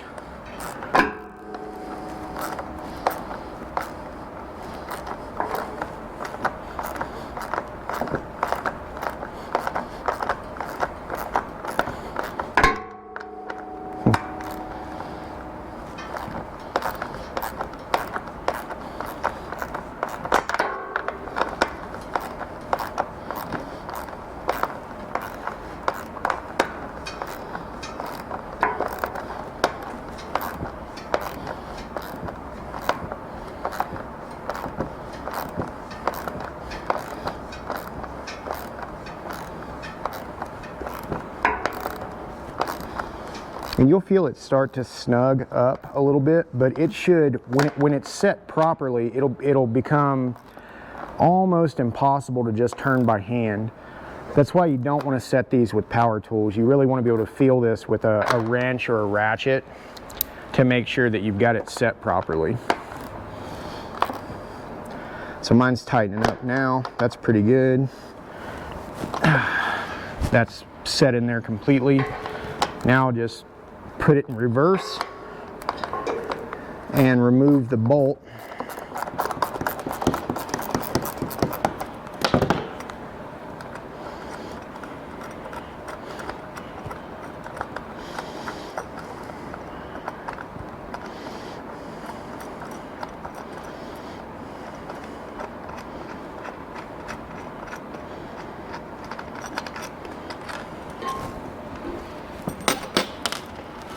And we have a threaded insert now that'll align to our front foot. We can proceed by installing the spacer, the foot, the hardware into the roof, and then finally the hardware to the roof rack section, and then tighten everything down. And the front of our roof rack is anchored perfectly. Just as you did with the other mounting feet along the vehicle, fill that plus nut up with sealant, and then just work your way out and around and form a nice puddle around the outside edge of the plus nut. And then just seat your spacer down over where the plus nut was. Now we'll be ready to set the foot in place and install the hardware that goes into the plus nut first, and then finally the hardware that goes from the rack to the foot. This area gets an M6 bolt with a lock washer and a small fender washer on it like this, and then I just align the slot in the foot, drop it through the spacer, line it up with the plus nut, start the hardware by hand, and then tighten it up with a 5mm Allen wrench.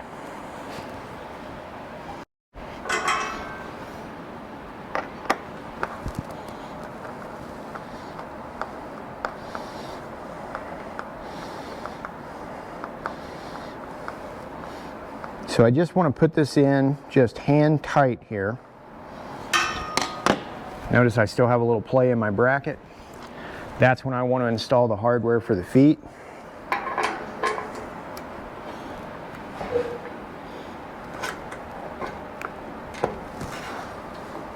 See how I'm having trouble aligning that right there? I need to loosen this up a little bit.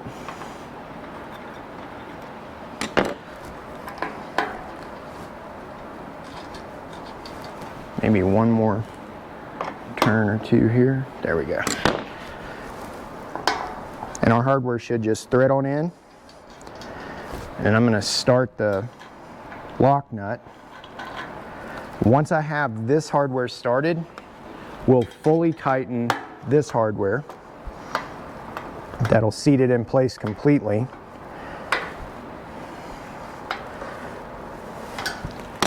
Then I want to use, on an Alpha rack, you want to use a pair of 1/2-inch wrenches. On a Bravo rack, you'll use a 3/16 and a 13mm wrench. So a 3/16 and Allen on the outside and a 13mm wrench on the inside to hold this in place.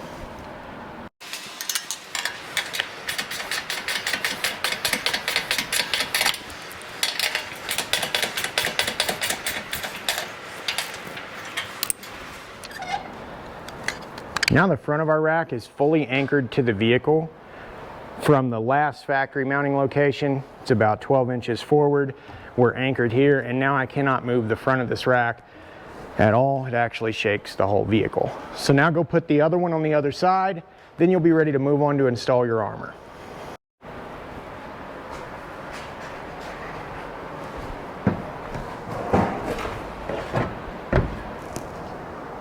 This portion of the video covers the installation of our Bravo series roof rack for your GX 470. If you started at this section of the video, you need to go back and watch the section of the video tagged for the foot to load bar section to get the first 3 load bars on the roof of the vehicle before you come to this section. If you start into this part first, you're going to be missing a lot of steps and you're going to wonder how the hell we got this thing up on the roof without the load bars. So go watch that section first, then come back and watch this. And the reason that you have to do that is between our Alpha and Bravo rack, the way that we anchor the roof rack and the components used for both series of roof rack are exactly the same. So if you haven't watched that part of the video, go do that now. If you have, let's proceed with the Bravo sections of the video and get this thing up on the vehicle and get you guys going.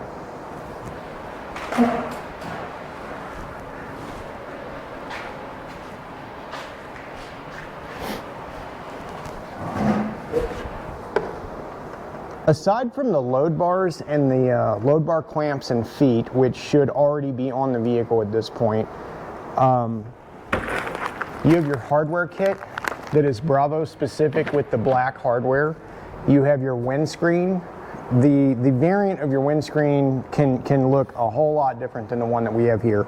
This is a no cut because this vehicle will not have a light bar installed in the front windscreen when we're done with this. Depending on what you ordered from us, you could have notches in this, you could have different sets and series of holes. If you went with the big LP stuff, you could even have additional brackets and hardware to anchor light bars to this, including another load bar that we will not cover in this video. If you're installing lighting to your front windscreen, we encourage you to go watch our windscreen lighting guide video first. That way you can get your light bar mated into your windscreen before you attach it to the roof rack. Lastly, you have your sides. They are not specific driver and passenger side. They're a mirror image of each other. They can be used on either side of the vehicle. I've got them shrink wrapped together here because this is how they brought them down to me, but your driver and passenger side doesn't matter. It's not indexed in any way, shape, or form. Before you start to attach the Bravo driver and passenger side to the 3 load bars that are on the roof of the vehicle right now, I want you to make sure that you haven't tightened up these pieces of hardware by accident, nor these pieces of hardware here that secure the load bars to the clamps. You should have lateral movement right now, and it should wiggle like this. You need a little bit of play in here to account for variances in manufacturing between either us or Toyota Lexus. Some vehicles are a little bit different, and if you bolt this whole thing together and then try and bolt it up, you may have some alignment issues. So we want you to leave this loose like this at all 3 locations until you have the sides on and all 9 load bars mounted into the roof rack, at which point we'll go over how to set the left-right to make sure the rack is centered. Tighten those guys up, and then we'll come back and tighten up the clamps, and the install will pretty much be done at that point. I want you guys to start with one roof rack side, and when you see these, see the big huge end here with the gills in it? This is the front of your roof rack. The narrower section down there, that's the back. If you try and put this on backwards, it's going to collide with the exterior of the vehicle and it will do damage to your paint, and I hate that we even have to mention that in this day and age, but you would be amazed what we deal with. So you need a 5/32 Allen wrench and the bag of hardware that just says load bars. In there, you're going to find some black quarter 20 hardware. They're 1-inch bolts with lock washers. Please make sure that you install one lock washer to each bolt. Let me get myself started here. So each one should look like that. Okay, one lock washer per bolt. And then we'll get this camera set up and I'll get the passenger side of the rack up on the vehicle. You're going to start by attaching 3 load bars, 1, 2, 3, to 3 locations on each side of the roof rack. Once we have those installed, then you'll drop in the remaining 6 load bars. This truck is lifted, so I have to work on a stool. I've got the camera set up about 3 feet from the front of the vehicle right here. This is the front door of the vehicle, rear. I'm gonna get the side up, get the hardware started. Don't freak out. I'm gonna come back and show you exactly which slots go where.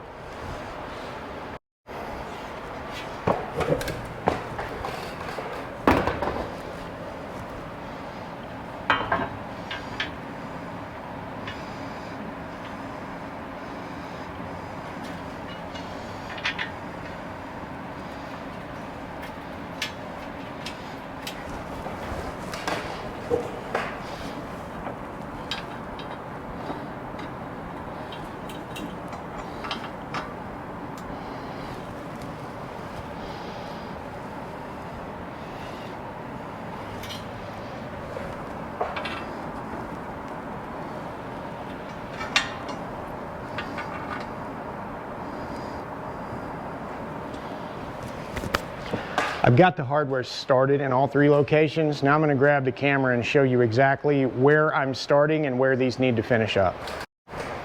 To make sure that you have the roof rack located on the vehicle properly, this is the front section. See the gills? This is the front passenger door. There's the mirror and the hood.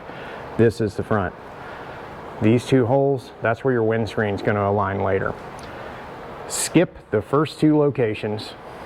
The front load bar mount that you put in will attach to the 3rd load bar location from the front.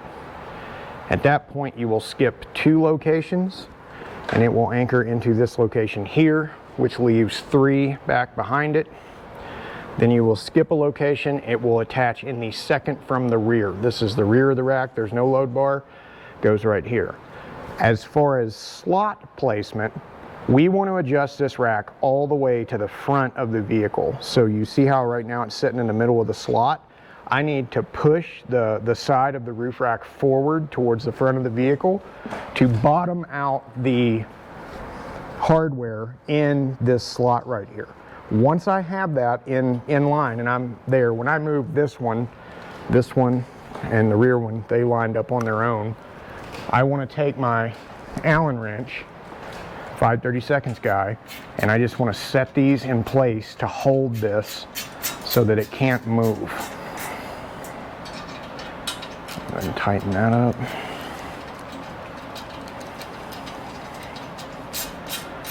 Okay, then I'm going to skip the middle one and I'm going to go tighten the back one.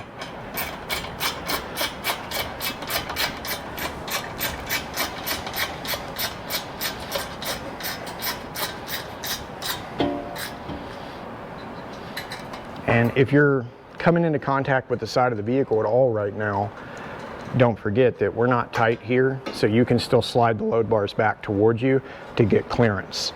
We will go over how to make the measurements to make sure that you're the same on the driver and passenger side so that the rack is even and sitting where it should before you guys finally tighten everything up. I'm going to finish the last load bar here. Now I'm going to come back and do the middle. Yeah, I don't know either. Go follow this guy.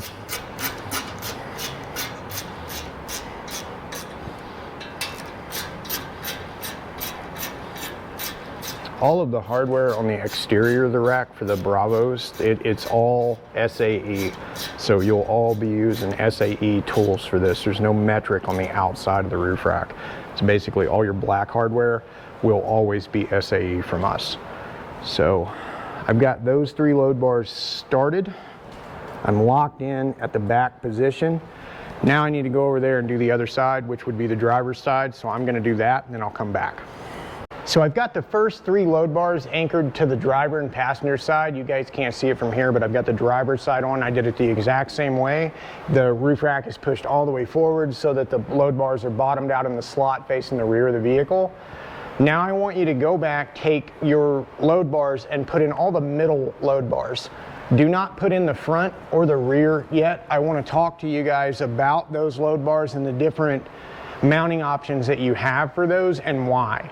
So grab some more of the hardware from that bag, your 5/32 Allen wrench, and go ahead and fill in all the load bars through the middle of the roof rack except for the front and the rear.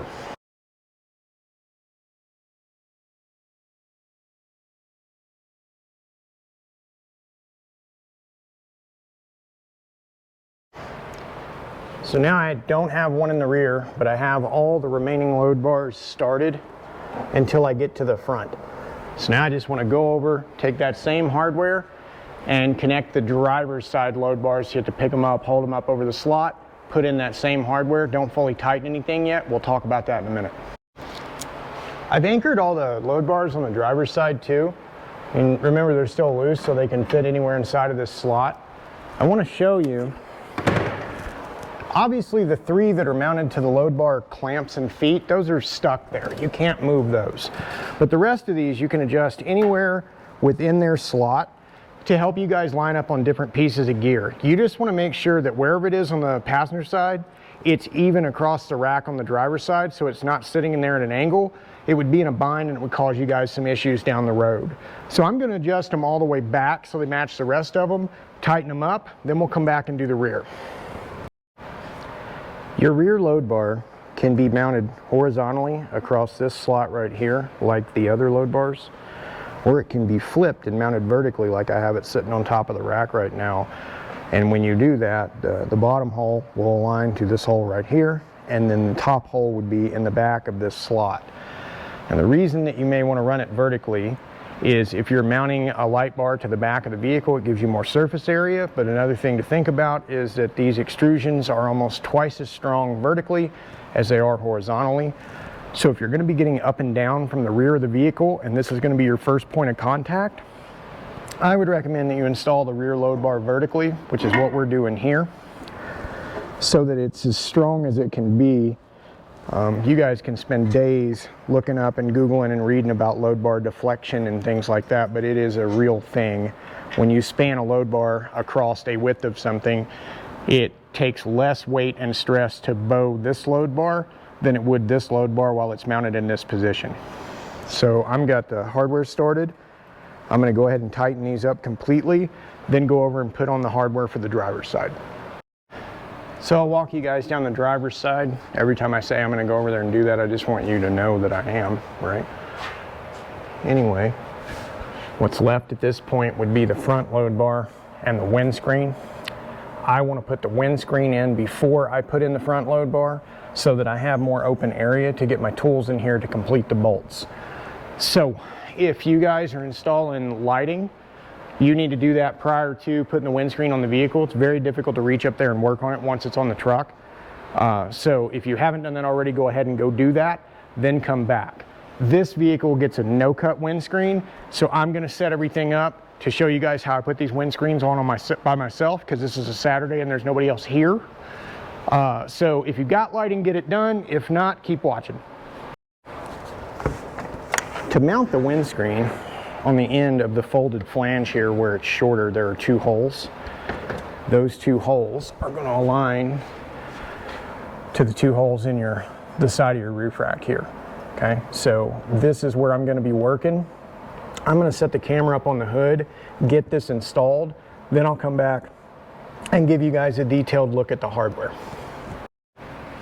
So I went ahead and I set the hardware from the bag that says windscreen or fairing on top of this load bar on both sides, and then I'm taking a number 2 Phillips head screwdriver and I'm just sticking it through the hole so that the Phillips side sticks out. That gives me something to aim the other flange at from the other side of the truck. So I'll set this guy up here. I'm going to use that Phillips head part to catch and hold the driver's side of the windscreen in place so that I can actually do this by myself. So set that up there like that. Now it's caught, and if I had knocked my hardware off the other load bar, so let me get that bolt in and find the other one. I don't know where it went. Oh, there it is. So get the other one in. Now I'll go ahead and start the hardware on the back side of the passenger side, and while that screwdriver is holding that for me, then I can go over there and put the hardware on the other side. I do recommend that you guys have a second person to help you with this step. It's much easier than the way I'm doing it right now, and it takes away any chance for you to bang the roof of the vehicle with the windscreen. But I'm shooting instructions here on the weekend. I'm the only one, so if you're in your driveway right now by yourself, this can be done alone by doing it just like that. And over on the driver's side, this is going to give me a chance to show you guys the hardware. So I've got the passenger side started. Here's my driver's side hardware. I got my fairing setting to the inside of the roof rack. That hole should pretty well line up. There you go. Sometimes you have to wiggle it around a little bit because the blade of this screwdriver is definitely smaller than the bolt that we're using. So pull back on that, get that hardware started. So now those two studs are sticking through right there, and I just want to hold it in place and get the nuts started. So there's one of them, and then I'll let you guys. This is why having that front load bar out right now, because it would be right here in the way. It's really nice to be able to just reach inside of here and put this together like this. So I got both sets of hardware started. So now on a Bravo rack, you want a 3/16 inch Allen on the outside and a 1/2 inch wrench on the inside. I got a 3/16 inch Allen right here and a 1/2 inch wrench. So reach around like that, grab a hold of that nut. These are nylocks, so you don't need any Loctite or anything. You just want to make sure that you set them down enough that the nylon ring engages the threads on the bolt. So that's got the driver's side. Now we need to go do the passenger side. Don't leave your screwdriver on the roof. I know it feels like we're neglecting this front load bar, but we still need to leave it out because we have another step to do up in this general area before the installation can be completed. But now with the remaining load bars in, the windscreen attached, we're ready to adjust the rack left to right, sliding across those load bar clamps to get the rack even on the vehicle, and tighten up those bolts, and then go back and tighten the load bar clamps so that the rack is effectively mounted to the vehicle. For this step, you're going to need a tape measure and a 5/32 Allen wrench, and something to write down the numbers to compare between driver and passenger side. I just use a notepad on my phone. You guys can do it however you want, but basically we need to compare some measurements between both sides of the vehicle and then adjust it accordingly to get it squared up. I wish this was a situation where I could measure this for you and I could just tell you, if you set this side at this and that side at that, it's going to be exactly where it's supposed to be. But over the years, we've learned that from one model year to the next, from the truck that's built on Monday versus the truck that's built on Friday, there are variances. It wouldn't make any sense that there were, and we could argue about this for days, but as the CAD engineer here, there are differences. So you will need to measure just like I am here, wherever you're doing your installation at, and your numbers may vary a little bit from mine. Now, I don't think that your numbers are going to be exponentially different than mine, but you could be millimeters or 1/16 of an inch off, which would make a difference. If I give you the math here and you bolt it into place, the rack could be sitting on the truck crooked and it would create just god-awful wind noise and vibration. So I'm going to show you guys how I measure it. I'm only going to do the front. The process is going to be the same for the middle and the rear, but what I'm measuring specifically is take my tape measure and I lock it out at about 6-7 inches because it's never going to be any further than that. I put the inside of my tape measure, let me get my big ass hands out of the way. I put the inside of the tape measure along the inside edge of the rack, and then what I'm actually measuring is the inside edge of my load bar clamp here, where your bolts are. That's a nice flat line. This is a nice straight line. So that gives you a good point to make this measurement off. So on the passenger side right now, I'm at 3 3/4. I'll go over and measure the driver's side now. On the driver's side, I'm just a little under 3 5/8 here, a little over 3 5/8. So I want to pull the rack to the passenger side just a little bit, and you have this float in this thing, like it'll slide back and forth across here. If it feels like it's jammed, just make sure that the load bar clamp is even with the top of the load bar. If it's pitched down at an angle, it can bind up, but if it's flat, it'll just freely slide back and forth. So I'm gonna make my adjustment, tighten it up, check my measurement one more time, and then we'll be ready to go on and do the rest of the rack. All right, I've checked it twice at this point, and I can tell you that I'm at 3 11/16 on both sides, driver and passenger, when I measure from the inside of the wall here to the edge of this load bar clamp. So now the last thing I want to do is pick up on the rack so that the top of the load bar clamp is even with the bottom of the load bar. And once it is, I'm just going to set one bolt. That'll hold that thing in place. You can see it's nice and flush here. It's not kicked at any crazy angle. Now I want to go do the exact same thing over there. And the front of my rack section should be square on the vehicle. Then you can proceed to the middle section and then finally the rear section. So you guys go ahead and do that now. And I'll tighten up my bolts, and then we'll come back and talk about the front load bar. And actually that's bullshit. You guys go ahead and do that now. And then we'll come back and tighten up the inner hardware clamps that mate the load bar clamps to the feet on the vehicle.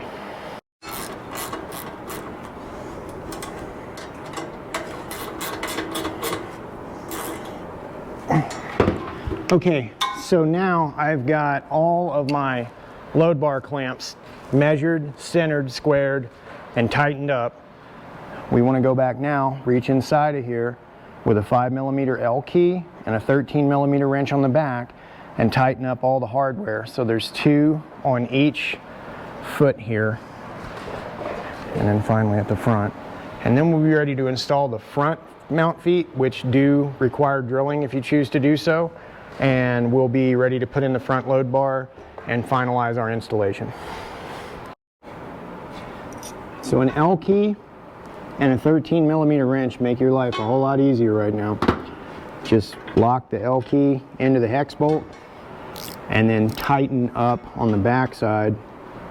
I just hold the L key in place and tighten up with a ratcheting wrench here.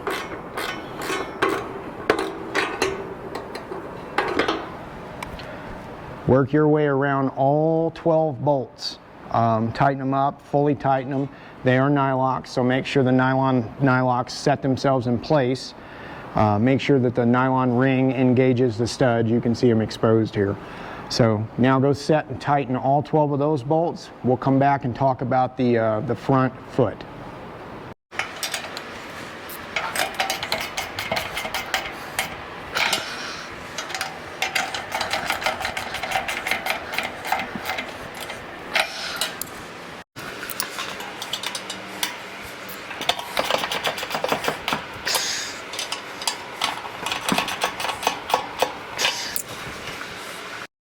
Just to show you guys in detail what I'm talking about and why we recommend that you do this, you've got your foot back there at the back of the rack, and then the rear and middle foot, because they align to factory holes, they're actually pretty close together. They're like 22, 23 inches apart. There's about a 35-inch span or so.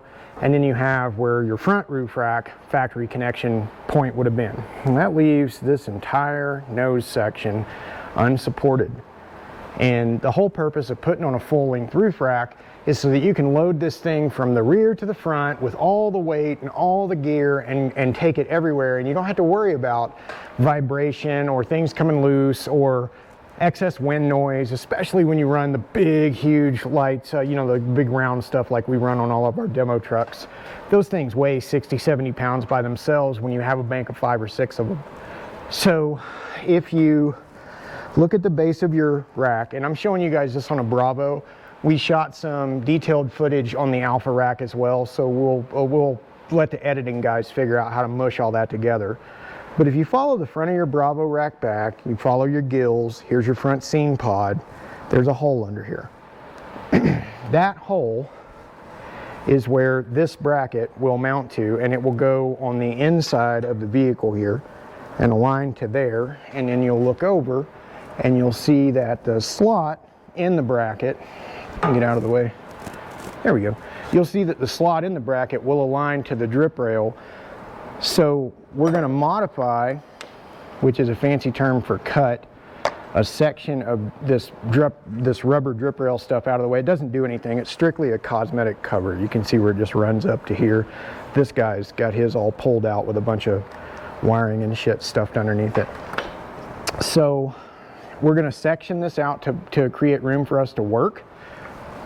If you just go down to where the roof rack is and you look, we want to do about a 3-inch section from the hole in the rack itself.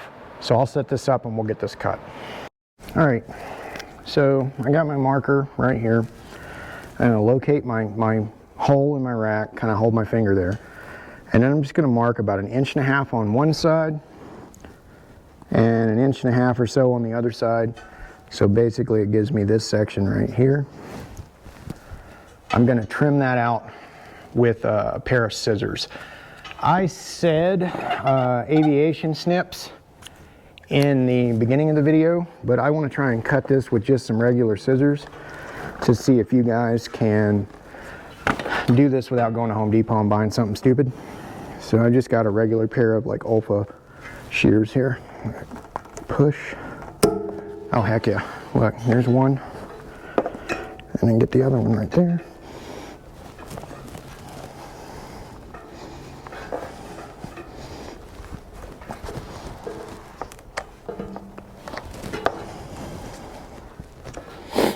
Kind of have to wrestle with it because I'm on a stand here, but there we go.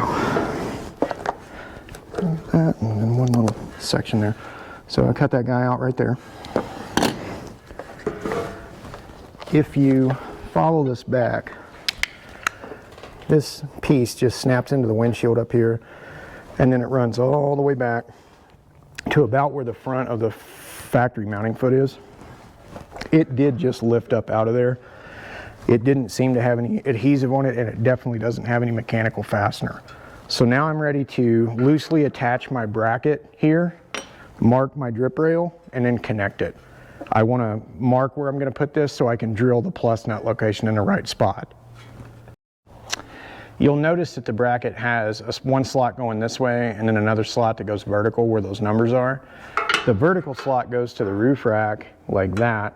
And then that slot, we left that a little bit big. That way, if you guys are just a little bit off on where this is, you can still kind of adjust the bracket a little bit to get it to bite down and give you guys an easier chance to align this. So I've got my cameras propped up here. I got my marker. I'm just gonna place the foot in front of the hole in the side of the roof rack and just lightly mark the middle of the drip rail, kind of like a generalized point of, hey, that's where I'm going to put that plus nut. You don't have to reach down through the foot of this thing to do it. You just can literally hold it in place and then just touch it and then just kind of connect the dots there. So that scored line right there, you can see there. I want to drill in the middle of that area. So I don't want to be too far out here or here. I want to aim for the center of this. We include the final drill bit that you'll need to drill this with a stop collar, but you will need an 1/8 inch drill bit to start a pilot hole. And I will tell you from experience that the metal up here is pretty thin, drill's really easy. This is not hard to do. That's why we chose to do the steps when the roof rack was on here. If this metal was really thick and you had to fight it, we would have done this a different way and we would have had you drill this hole before you put the rack together. I've got an 1/8 inch drill bit that I'm chucking up on here, you guys can see. Now I'm just going to aim at the middle of that line that I drew. Looks like there's some old rubber in the way there. Let me move that shit out of the way. There we go. I'm going to aim at the middle of the channel. And you'll see, I'm going to do this in real time. That way you guys can actually see this is not a tough drill at all. So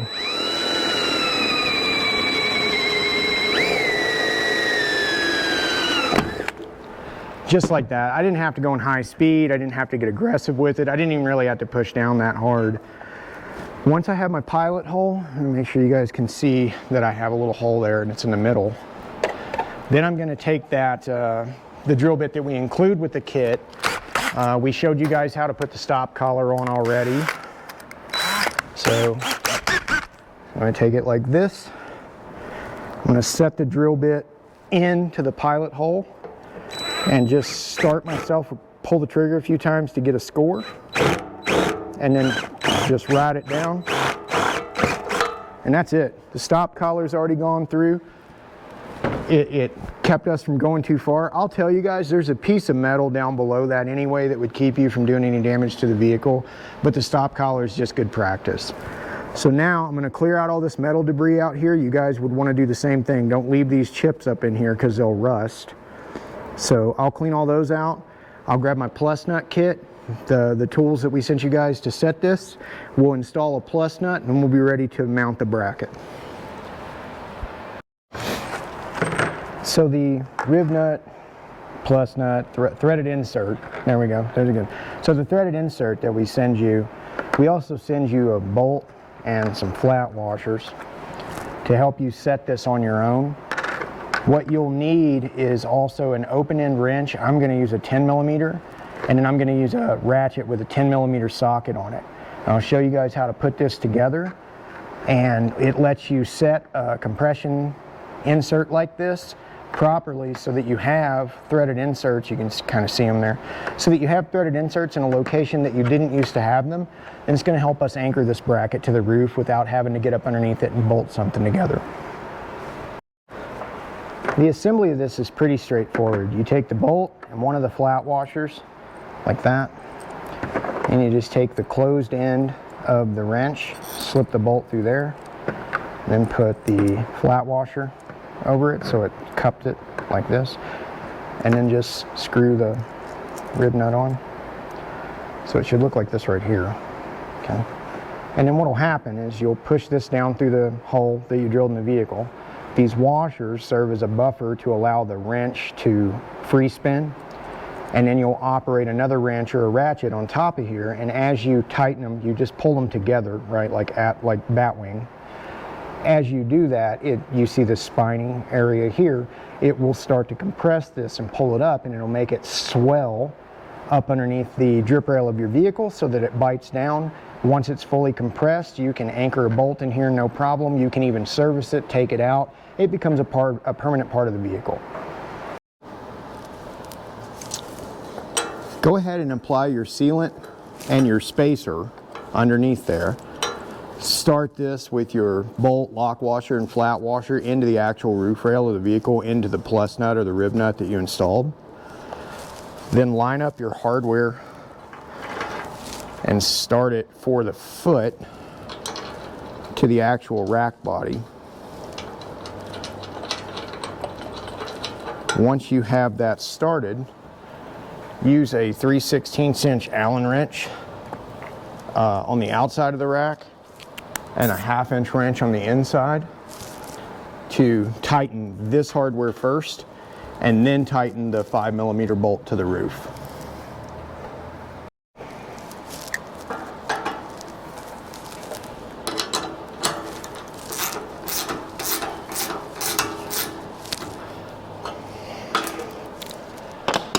I've got the rack hardware tight. Now we'll just tighten up that 5mm bolt to the roof. If you don't do it in the right order, the hardware could be in the way of your Allen wrench here.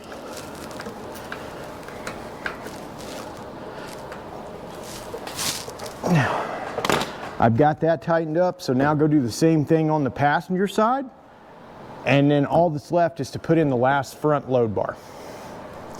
You can see the hardware for the front bracket right here. It's in there, and then down inside there's the sealant and the spacer and the connection point here, and that makes a huge difference at the front of the rack. So we're ready now to install the final load bar at the front. I want to talk to you guys about your options up here in this section. You have a horizontal channel just like this load bar and all the others, but you also have the ability to flip this one vertically like we did in the rear of the vehicle. The reason that you'd want to do that up here is because, again, the load bars are stronger when they're flipped like this than they are like this. And if you're running the big, larger lighting setups like the LP6s, LP9s, it's nice to have that rigidity in the front bar, just so the lights don't have a tendency to vibrate with the vehicle as it's going down the road. So we're not doing lighting on this one. I'm going to install it horizontally. And in the instance that you put it in the horizontal position, you want to run it all the way forward if you're not going to have anything loaded on the rack. Once you have it on the rack loaded with gear, you can adjust this load bar anywhere you want inside this slot, but for aerodynamics, if you're running it empty like this one will be leaving here today, you want that front load bar as close to that windscreen as we can get it.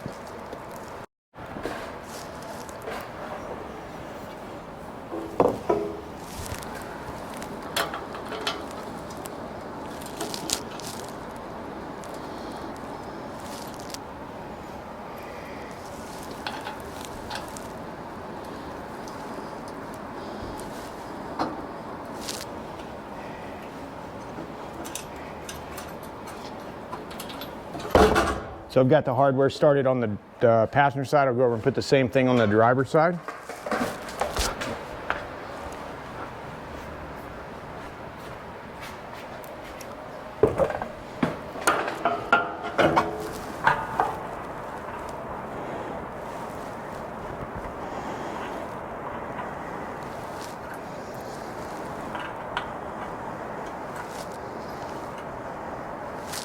Then I'll just push it all the way forward. Once it's locked out, I'll use a 5/32 to tighten up this last load bar.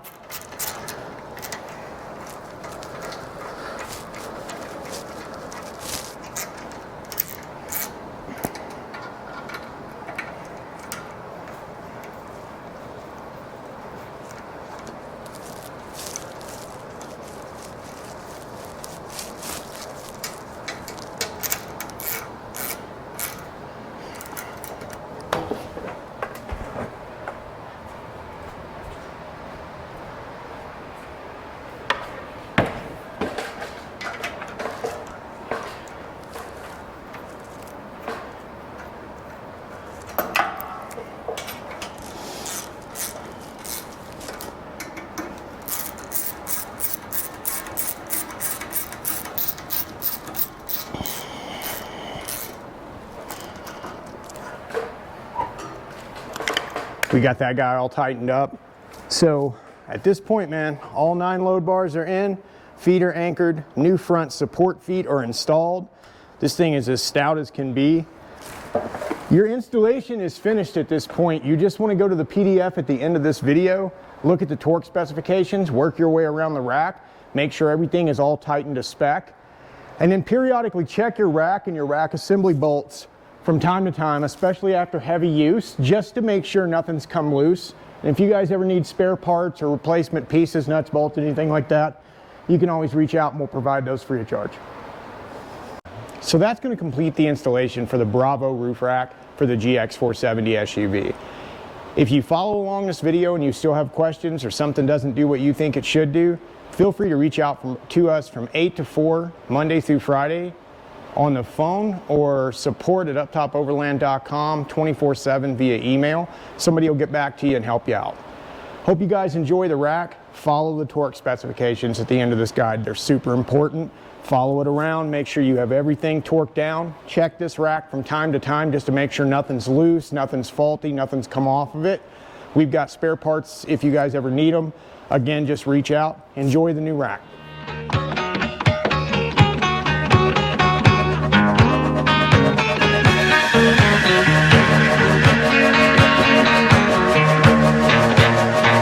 Fell down on my knees, speak to the words I begin to sing.